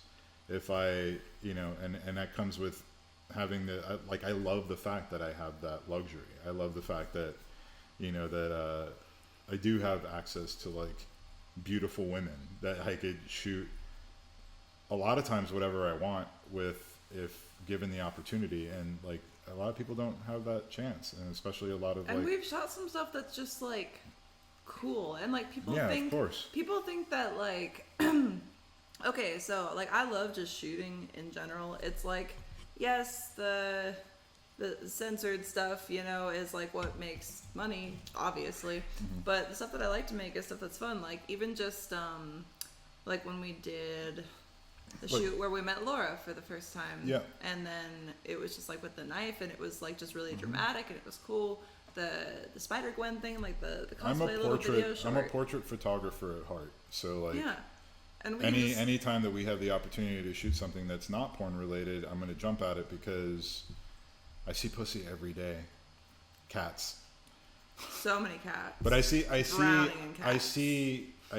nude women every day. And it gets boring, that's not guys. But like, it's like I love shooting nude women. I love women. I'm obsessed with women. That's why I'm in this business. But it's like, okay, I did that like every day for the past 10 years. My point is that it's not enjoyable still. It's that it's kind of like, it's just a different kind of enjoyment because it's normal. It's not like, I get so, hard every time I shoot like a performer. Like it just becomes like an art form where it's just like, how can we get like the best shot of your body in but also this way? too, like when we shoot for OnlyFans or if we're shooting for a large company, like it's content. There's a mentality that comes along with content. You're trying to get through it. You're trying to get as much done as you can in as little time as possible. You want to make sure the work is quality, but if you're a fucking professional, that should kind of come with the territory. You shouldn't have to be like worrying if I'm going to do quality work. And if that is, then you need to develop a little bit more. But like, I think that when you take yourself out of that space where it's like, okay, I don't want to fucking shoot content. I don't want to shoot a scene. I want to spend an hour to 2 hours and get one photo out of it. Or I want to go find a place that looks really unique, or I want to do something that is just going to even just take me out of that headspace. That's one of the reasons why, like in my work, I do a lot of stuff in series. Like a lot of people have seen the Smoke and Color stuff that I do, or they've seen like the deeper stuff that I used to shoot back in the day. Like the reason I would do that was to take myself out of the headspace of just like showing up to set, telling people what positions to get in, telling somebody to hold this position while I get another angle or get the photo. Like, arch your back. Yeah, exactly. Point your toes. Point your toes while your legs are behind your head. Like just that kind of stuff. It's like, that's the attention to detail that's required for that work. But at the same time, it's like, that's fucking boring after a while. It's not as fun. I mean, there are days on set, like the other day, like I said, I had Rachel Starr and Scott Nails, who are two of my favorite performers, shooting a boy-girl scene. And they were fucking awesome. They were great. It was like no communication necessary. I didn't have to explain to them the positions that I wanted them in. They've both been in the business for over 10 years, well longer than I have been. And I don't have to tell Rachel what she looks good doing. I don't have to tell Scott I don't have to tell Scott how to have sex with somebody for the camera. Like I could just let them go, and I tell them how much time I need, and I tell them this is the overall idea, what we're trying to get across, and I want you to have sex, and I want you to like pretend I'm not even in the room, and I'll work around you guys. And those scenes are amazing because you get people who know what they're doing, and you don't have to worry about it. Flow, and you can. And that's a day that, like, at the end of the day, I was like, I didn't even feel like I was at work, and that was awesome. But for the most part, it's work. It's really work, and. If we shoot something like the Spider-Gwen thing, or we shoot, or we're doing a photo shoot that isn't necessarily, I'm like, here's this weird idea I have. Let's do this. Or it's like if it's not necessarily meant the Harley for Quinn content, thing, right? Then like we I just barely have showed. fun. I didn't I don't think I even showed anything in the Harley Quinn things. No. No. But I was like, here, I'm gonna pay you to drive out to the desert and like. But that's just like having fun, and that's enjoyable. That's ultimately that's like what you do this for. That's why I like. It's like, as much as I like to make the content that most of my fans have discovered and found me through, I also like making the content that's like really fun for me to make, where I can really like flex my creativity, because the fans that then find me and support me that way, they're like, oh shit, like this other stuff is cool too. And it's like, it doesn't make me money, it costs me money to do it, but I just like to do it. It always comes down to a very simple concept, and that is to like, and I tell this to people when they're either asking me about my career, they're asking about like how I made the jump to doing what I do, and how I kind of took this like 180 from my old life to what I do now. And I tell people all the time, I'm like, I don't care what it is, find what it is that you're passionate about, find something that you love enough that you'd be willing to sacrifice the things that are making you unhappy now, that you might need to make a living. Figure out what that is and go and do it. Just go for it. It doesn't matter if it's a hobby. If that thing's gonna improve the quality of your life, then do it. You know, you owe it to yourself, because people need to like respect themselves enough to realize that you're putting your own limitations on yourself. Because it's like, even if you have a thought, right, or an idea of something that you want to try, like, you have no guarantee of how that's going to go. And that's scary.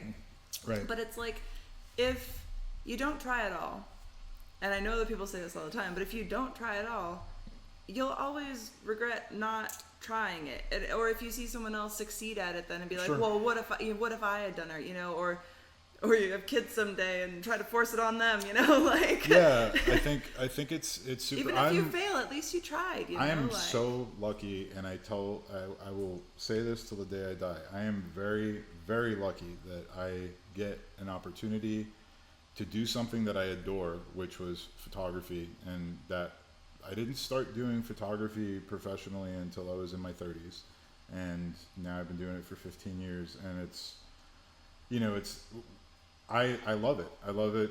I love everything about it before I even decided to switch careers, and I'm really lucky that I get to do a thing that I love and make a living doing it. It definitely has its complications, because those waters get muddied a lot, where I'm frustrated at the professional side of things, and it kind of like will take me away from the thing that the reasons that I got into doing it in the first place. But you know, that the idea of that still remains. Like, you have to go after things that you find are important. Otherwise, you'll spend your whole life like being stressed out over shit that just doesn't matter. Mm-hmm. And you know, at least now when I'm stressed out about, you know, like the stuff we were talking about before, where I'm like, fuck, you know, I need my team or my crew to like make a living, and those things are frustrating, you know, but at the end of it, I know that at the core of all of those issues is a decision that I made that I'm very comfortable with and I'm happy with. And I know that like I wouldn't change anything of, you know, and what brought me to that. So all the bullshit that I'm dealing with, if I was worried about the stuff that I'm worried about with my crew and the job that I have now, and it was doing something that I absolutely fucking hate, I would figure out a way to not come up from the deep end of a pool. Like I just would. Like, there would be absolutely no reason for me to do that, because I spent well over 10 years doing that before, and I had no will to continue. I had no will to like stick it out anymore. It was entirely soul sucking. And it's amazing to me when I see people living their entire lives in that kind of like stuck existence where they won't take a chance on themselves. You know, it's like that.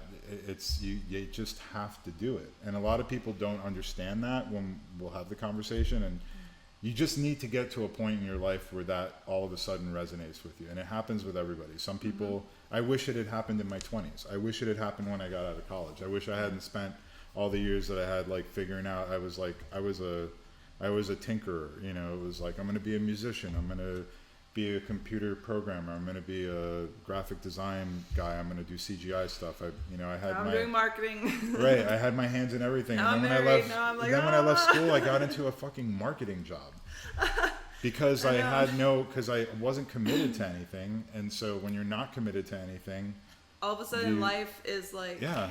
And you're just like here, and then you're like, and then it's like you have this moment where you're like, my what 20s, am I doing? Yeah, I ended up in my whole 20s was just like this blur of just like, and it's like I felt like this moment, and it's like I've told you this before, but like I had this moment where it just like clicked in my head, and I was like, oh, I'm actually an adult now, and I don't want to put up with this anymore. Being 35, and married, and realizing that like an entire decade went by where I didn't really focus on like being happy. And like that reality and that realization was really fucking wild. Like it was crazy to be like, oh wait, I'm 35. Like I hate what I do. Right. I hate what I do for a living. I married a person I'm no longer in love with. And I'm like, this is my life. And like having that moment, I would love for people to be able to avoid that moment. I would have loved to avoid it myself. I mean, I'm fortunate in that those things taught me lessons that like I realize now, but at the same time, sorry, I thought you were pointing at me. I was looking at my periphery. Yeah, I know, but I thought you were like, you. I don't know. I wasn't like pointing at you. I haven't seen you in a minute, so I don't know if you had a new thing like like this guy. Like, I don't know. What? I don't know. Like if you've realized. I don't have like a thing. You're like, some things have changed in my life, and I do this now. I point. That's what happens when you don't see me for a little bit. I fucking point now. But I don't want to be rude, so I point with my fist. But yeah, that's. I'm trying to wear this like really conservative thing, and I'm trying to relax, yet somehow ain't nothing conservative about them titties. You know what I'm saying? They keep me trying to. Not me. I'm trying to be so YouTube friendly and just be like, look at my cute. She's like, look, smile. I have a flannel and bangs. I'm super cute now. Yeah, but yeah, I just think like, I want people. I don't ever want to like go on a motivational speaking circuit, but I want people. I want people to fucking wake the fuck up and do something that makes them happy. Like, I don't think that's not a lot to ask people. It's not a lot to like. I feel like, why do I feel like this is coming up every time almost that I've talked to someone on here? And it's like, because I had this conversation with my friend Marie, and it was like, if you could have any job in the world, what would you have? Like, if all jobs paid the same, right? Same amount of time of work and everything. And she's like, think about it, because like it could be anything, right? And I was like, I don't have to think about it, because it would be the job that I have right now. I get to like entertain people, and I don't even mean just like, you know, sexual gratification, which is obviously true, but most of the time when I do like live streams with people, we're just hanging out, we're talking, we're vibing, we're just having a conversation. And I think that I value that so much about my job over almost anything else. Whether it's like sitting here talking to you or like other people here, whether it's live streaming with my fans, whether it's just posting stuff or like interacting with question and answers on Instagram, you know, even though it's funny and, you know, people like to watch, and I think it's fun to entertain people.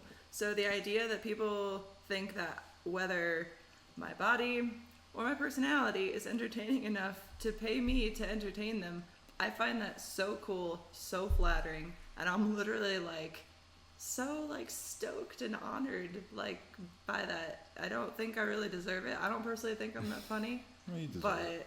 Like you guys are cool. I don't think you're that funny either, but you deserve your success. Well, thank you. Yeah. It's okay. I don't think you're funny either. That's awesome. You keep me grounded.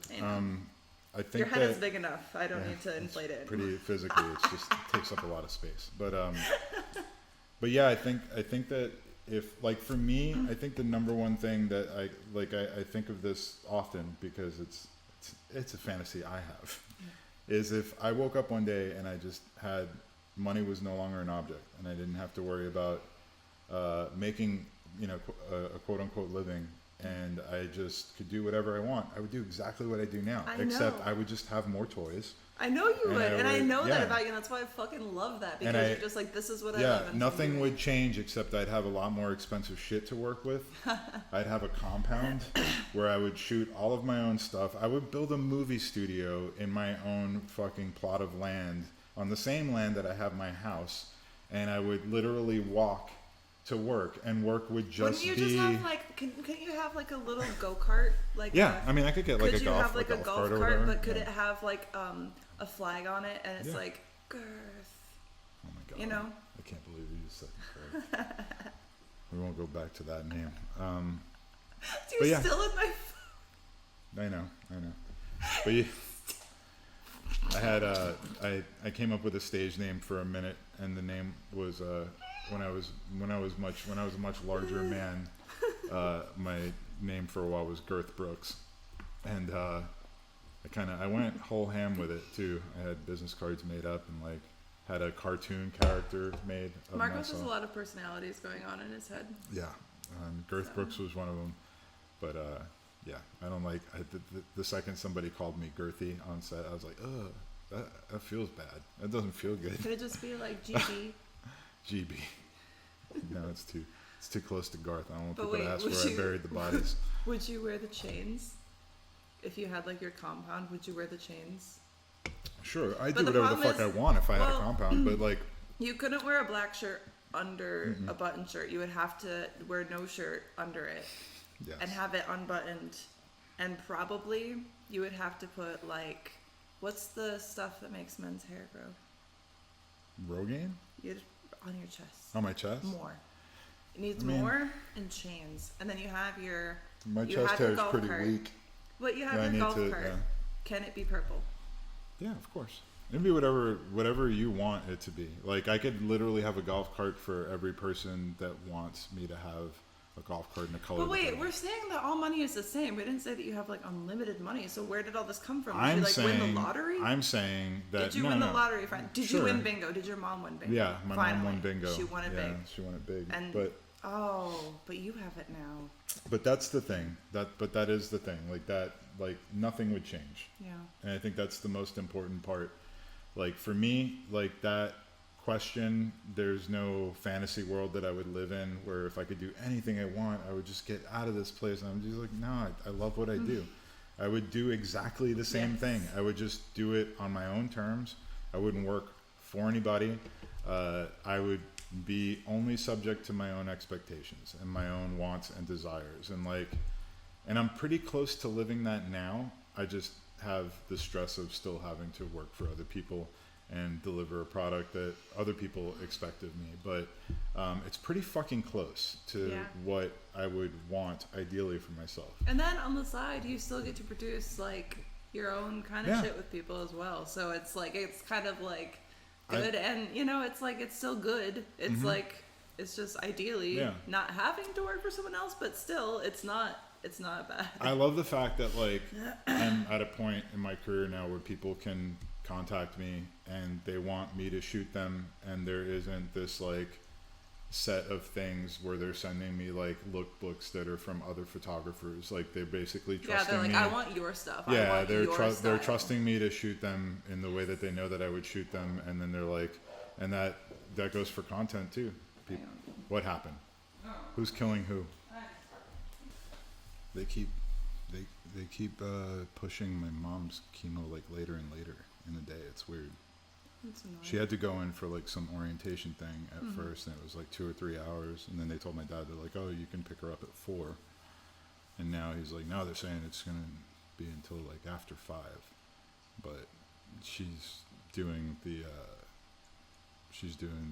IV chemo this time, so she's not stoked at all. She got to do pills the last time, and so she was like looking forward to that again, but they're like, no, this is way more serious this time, so she'll be alright. She's gonna be alright. But yeah, so speaking of my mom, who has ovarian cancer and is undergoing chemo, my mother worked for 44 years in a job that she did not love, she was not passionate about, and then when it came time to retire, she's just been bored. And I see that. I'm very close with my parents, and I see that every day. And that is the last thing I would ever want for myself, is to live out the rest of my days not having pursued things, and not having pursued things that I was like passionate about or that I loved, or to wake up in my 70s and realize that I'm not passionate about anything.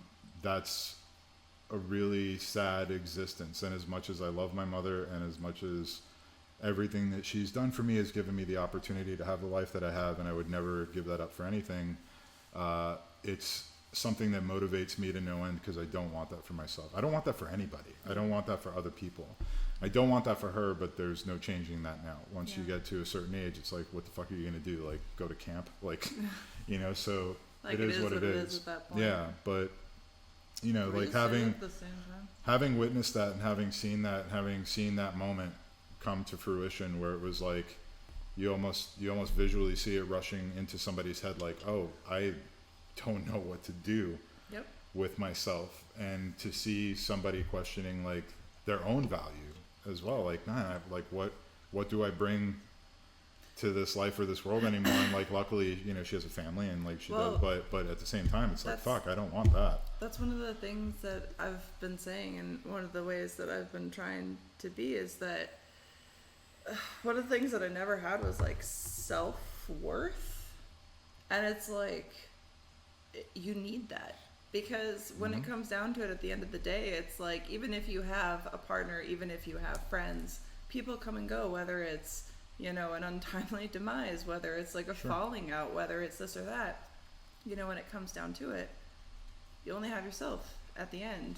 And I kind of feel like when you have value in yourself and you see that, then it's less likely, number one, that you're going to be taken advantage of. And number two, that you're going to attract other people who also not only have like their own self-worth and value, but at the same time see yours and respect that, and actually contribute to yours. You contribute to theirs.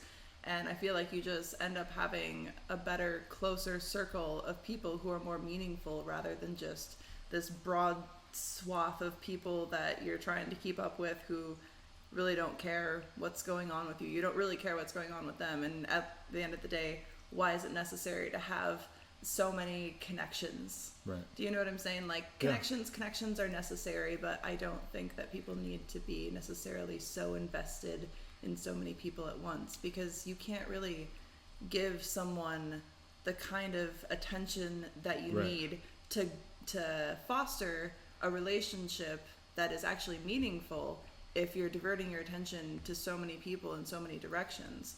You know, because then people just become like, you're, you know, collecting friends, you're collecting likes, and none of that matters at the end of the day, because at the end of the day, none of those people really know the real you, because you can only give so much of yourself to so many people. And then who are you? Like, do you even know at the end of the day? Because if you have that many people that you're trying to impress, you're putting on so many different faces for so many different people to try to keep everybody happy, to keep this broad circle that couldn't give two shits less about you. Because where are they when you actually need them? Because they only know the surface value that you give to them. So that's as much as they're invested. You sleep on your own, you die on your own. And so the idea that your responsibility is to make a bunch of other people happy with your life, and then to ignore yourself in the process, is kind of silly. Like, you have to figure out like what's important to you and what makes you happy. And it's funny, because like, I've been told by several people that they're like, man, you really have your shit together. I'm like, no, I don't. I do not have my shit together. I have one thing together. Work in fucking progress. I have one thing together that I've worked really hard at, and I'm able to kind of articulate what that means, and I'm able to articulate how meaningful that is to me. But I'm a mess just like everybody else. But it's amazing how much better off you feel when you have just one thing that you can kind of like, you know, put all your chips down on and say like, this, I'm going all in on this thing, and this is what I care about, and this is what I'm going to do. And yeah, I'd love to you know, maybe by the time I die, I'll understand like how to deal with finances, and I'll understand how to not spend money on toys, and not how to have more cameras than I need, and make the mistakes that I make, and I'll always make those mistakes, and like that's fine. Of course, but we all do, and they're not necessarily mistakes, because it's like, hey, Right. sometimes you need to play, and sometimes you need to give yourself those wins where even if it doesn't work out, it's like, hey, I enjoyed this process. I enjoyed this for what it was at the time. For what it was, it brought me enjoyment. And it's like, I think that life should more be spent trying to find those moments of enjoyment that are memorable, because it's like, for all the parties you go to, all the events that you'll have, the things that will stick out the most, I feel like, are always the meaningful conversations that you'll have with people, and the moments where you really feel connected to the person that you're with. Right. Because, you know, everything else is just kind of like NPC, like background noise, you know, it's just like... Yeah. It's funny because I've had conversations with my dad about my grandfather, and my grandfather and I shared the same birthday, and so every year my dad will bring something up about my grandfather, and I very pointedly said to him, I'm like, you know, I don't really remember much about my relationship with him. And I said, and my dad was kind of taken aback by that, and I was like, when we die, we're dead, man. Like, I'm not, you know, I get that, like, I get that we hold certain things close to us, but, you know, I don't expect the world to grieve for me when I'm gone. Yeah. You know, and there's going to be that moment. I mean, we just had a few people pass in the adult industry over the last month. Yeah. And, you know, it's all very sad, but it's, you know, I mean, people have already forgotten about the last batch of people who passed away. And, you know, this all goes away. Like, we, you know, there's very few of us, and there's very few of us that are even going to be memorable enough to be in an encyclopedia. I mean, I guess you can be in a Wikipedia, but who the fuck cares? But I think that, like, I don't, like, the thing is that I feel like there's a lot of people who are trying to live in a way that they'll be remembered. Right. But the problem is that at some point, everybody forgets, whether it's because the people that truly did remember and retain it are gone, because the stories get changed because of this or that. So really, the only thing that matters is trying to live the happiest way that you can. Exactly. While you're here, while you have the time that you have. And for me, it's like, okay, you know, I have people, it's like, oh, try to do this thing, entertaining, be famous. Well, I am entertaining to a couple people on my OnlyFans, and I'm doing this for fun. Because I want to have fun. So the thing to me is that I just want to have fun. I spent all of my 20s not having very much fun.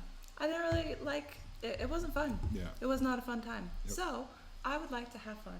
And if me having fun entertains a few people, then that's really cool. And I think that is pretty cool. And I get to sit here and talk to my friends. And it's like, I don't give a shit if people don't remember me tomorrow. I think we only have a responsibility for our lives to have meaning to us. Yes. And that's like at the end of the day, that's what needs to happen. I think that's like... You just have to find what that is. You have to find what that meaning is. It's like, no, I don't expect people to remember me. I don't expect, like, you know, there's only so many spots open for Albert Einsteins of the world, and for Mozart's and Beethoven's and Da Vinci's and people. Well, I'll remember you until at least I'm dead. Right? Yeah. So it's like I'm gonna hold these memories that I have of you until I'm no longer around. And until my brain is dead, and then be gone. But I remember saying to my dad, I'm like, I'm hey, not gonna tell anyone else about you because I don't want anyone else to remember you. Just I told my dad, I was like, hey, I love you, and you know, eventually you're gonna be gone, and I'm like, and it's gonna suck, but then eventually I'm going to get to a point in my life where I have to think hard about you to remember the time that we had together, because that's how life works. Yeah. And I was like, you don't think about your dad every day. You don't think about my grandfather every day. You don't. And I know you don't. And if you tell me that you do, you're fucking lying. And so that's the truth of it. Like, eventually when we go, you kind of like, you kind of vaporize into the ether, and that's just what it is. So, knowing that that's the case, what's the best way that you can live your life other than to make it meaningful for yourself right now? Yes. Because at we the end of the day, now it's because right. Tomorrow isn't guaranteed. Well, yeah. And it's like, and if what you're doing isn't bringing harm to people, then it's like, and if it's what's working for you, and if it's what you enjoy, then do it. And it's like, you know, try little things out. Maybe you don't know what it is that you like. I had to try a lot of different things out in life before I realized different things that I like and don't like. With people, with activities, with a bunch of things. But just try it. Put yourself out there a little bit. Like, what else are you fucking doing? Like, you've been on Netflix for too long. You're watching this right now. You could be doing something else. You're watching me do something. And I'm not saying that you should necessarily stop that. But she thinks you should still watch her do stuff. It's very important to her that you should pause this, right? Pause it. Go do something and come back to it. Go do something when you're tired. Come back and you can pause it. Welcome back. What are you doing right now? You're watching me do stuff. What? Oh, wait. Don't stop watching me do stuff. I need you to still watch Wait a minute. me do But stuff. no, seriously. I still like, want you to watch. I just wish more people would try to go do stuff. That's all. I just think I think that people would benefit a lot from branching outside their comfort zone. And I know it's super fucking hard, but it's true. Like, the more that you do, the more that you want to do. The less you do, the less you want to do. Body in motion tends to stay in motion. Yeah, I mean, I in a span of 1 year, I was no longer in my career that I had worked really hard to hate, and I was no longer married, and I had chosen a new profession and moved across the country with very little safety net, and I just remember being completely done with everything that was going on in my life at the time, and I came to the realization that if my friends were going to be my friends, they were going to be my friends. And if my family was going to love me, they were going to love me regardless of if I was down the street or if I was across the country. Mm-hmm. And all the excuses that I had made for years and talked myself out of moving or talked myself out of doing anything, I was out of those excuses. I couldn't do it anymore. And I was like, if I don't do this now, I'm going to spend the rest of my life regretting that I didn't take a chance on doing this. Yeah. And everybody owes it to themselves at some point to just say, fuck it, I'm going to go do this. And if it doesn't work out, I'll figure it out. And a lot of people would come back to me and say like, yeah, well, I don't have the opportunity. It's like, I mean, you've already lost. The idea that you would come back to that simple statement or that idea and say like, yeah, well, not everybody's, it's like, okay, then fuck off. Like, go work at 7-Eleven. I don't care. Yeah. And I'm not saying that 7-Eleven's a bad job. I'm not saying they're working. Like, those things are fine. If that's what you want for yourself, that's totally fine.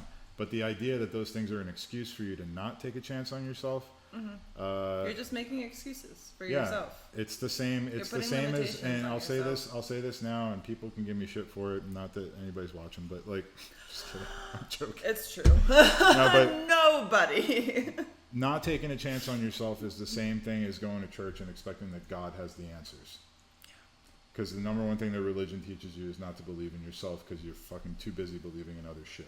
Yeah. And so this idea that like no, you're done. This idea that the answers are going to come from somewhere else, or if I work really hard and I just put my nose to the grindstone and don't pay attention, then things will magically work themselves out. It's not going to happen. No. You know, the same way that you're not going to, you know, God's not going to answer your prayers and all of that bullshit. Like, it doesn't happen. The only person that you should be having belief in is yourself, and the only person that you should be counting on is you.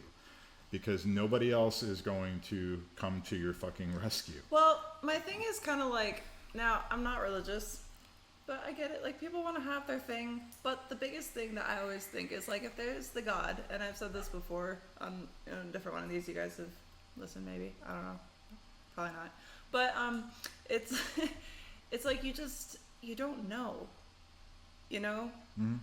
But if there's a God, and he made this big, beautiful, complex world that we live in, you think that he was like, hey, you're gonna live in the suburb, have 2.5 children, work a job that you hate to pay off a mortgage and other massive debts that you have incurred to impress people that you don't like until the day that you die.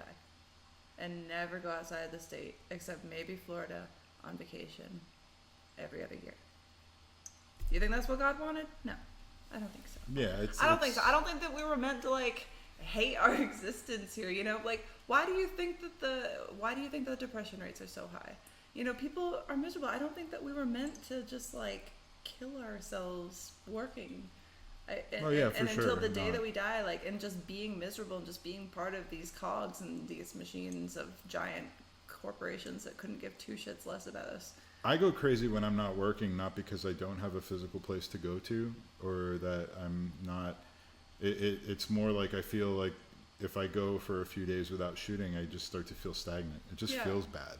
I it feels shitty, but it's not like... I have a hard time taking a day off because I feel lazy. And I'm just like, I just kind of want to make something today. Like, 20 years ago, when I was working in my old career, I would have loved to have a week straight off where I didn't have to think about going to work. Like, that's a complete paradigm shift. Like, when the motivation for getting back to work is because you feel stagnant and you don't feel like you're moving forward, as opposed to like, fuck, can I just get a fucking week off so I can sit around and do nothing? Oh my God, I can't wait till my vacation time kicks in. Yeah, it's like, it's those same people that like, you know, they're counting the days till they retire. And then it's like, and then what?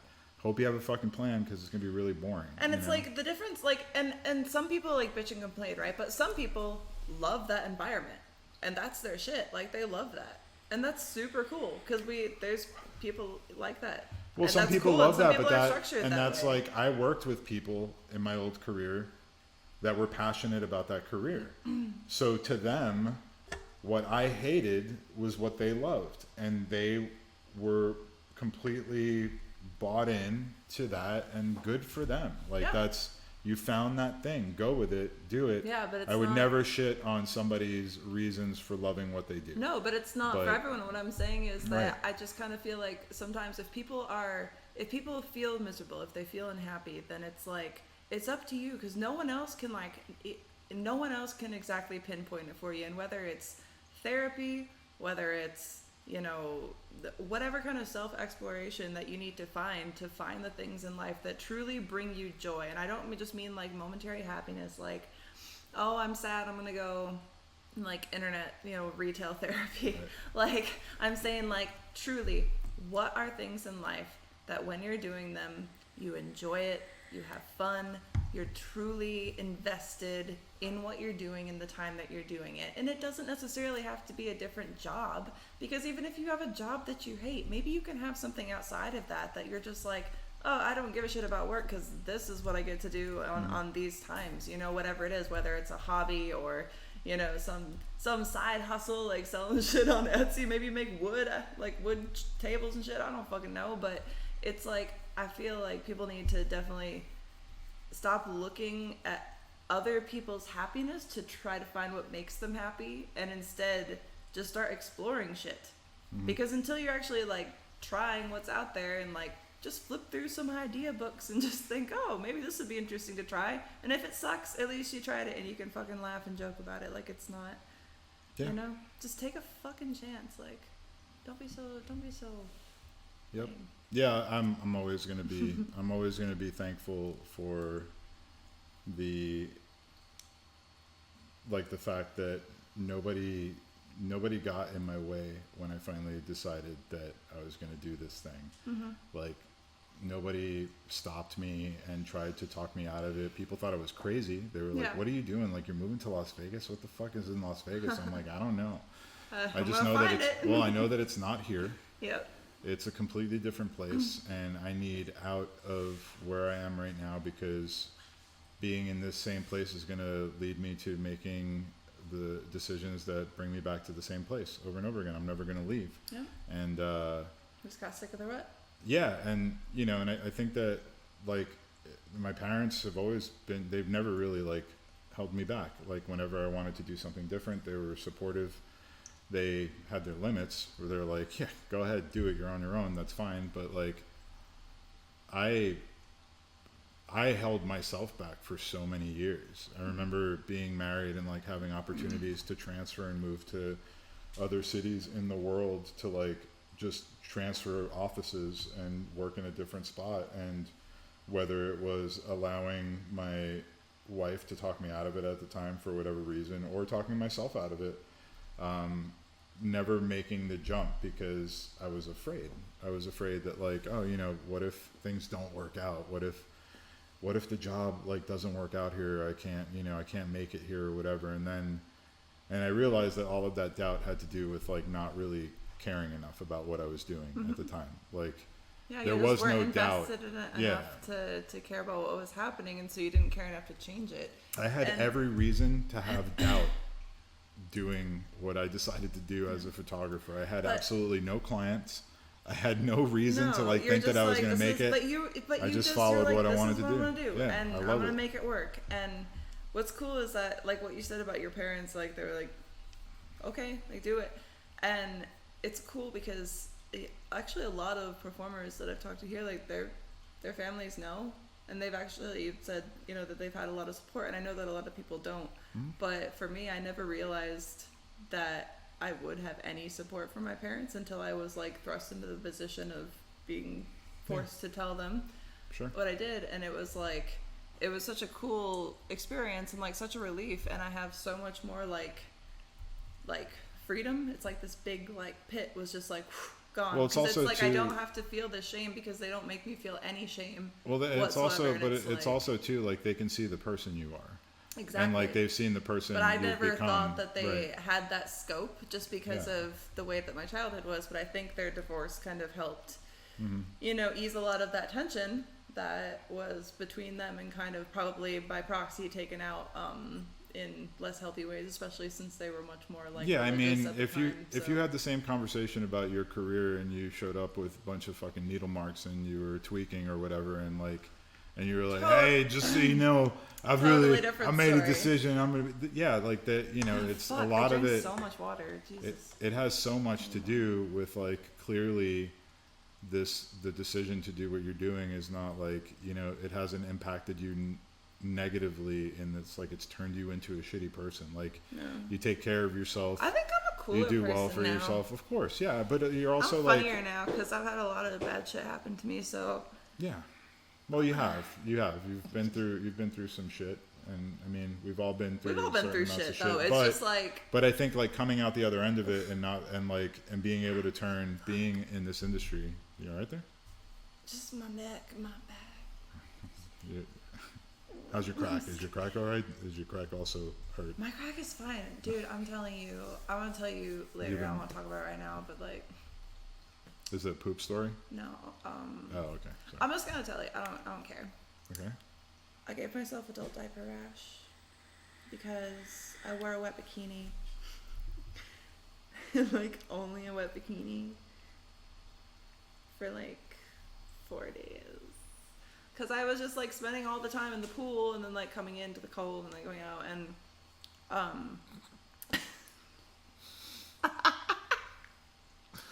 I was so ashamed. You're the only person. I was like, and then I was like, what's happening? I can't shoot. I have adult diaper rash. And I go to the doctor and she's like, everything's fine.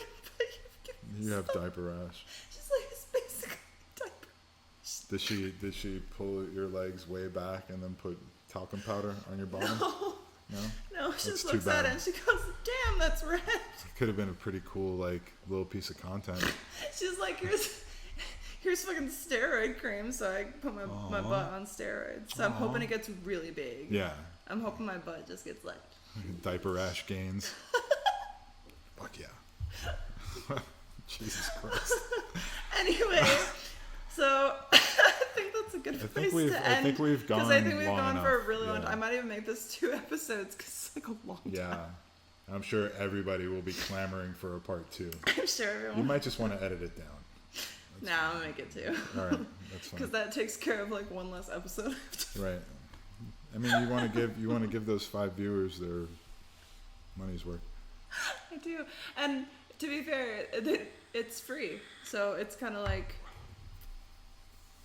It's like what you see is what. When it's free, what are you gonna tell me to tone it down? Yeah, tone it down for the two. Cut that short. Cut it's free. Cut it shorter. Stop talking so fucking much. All right. Well, all right. So do you have any final? No. Do you have any final words for our viewers today? Look at that camera and talk into the mic. What this camera or that one? That one. Into the close. To quote the men on the plane in Airplane who spoke jive, lay 'em down and smack 'em, yak 'em. All right.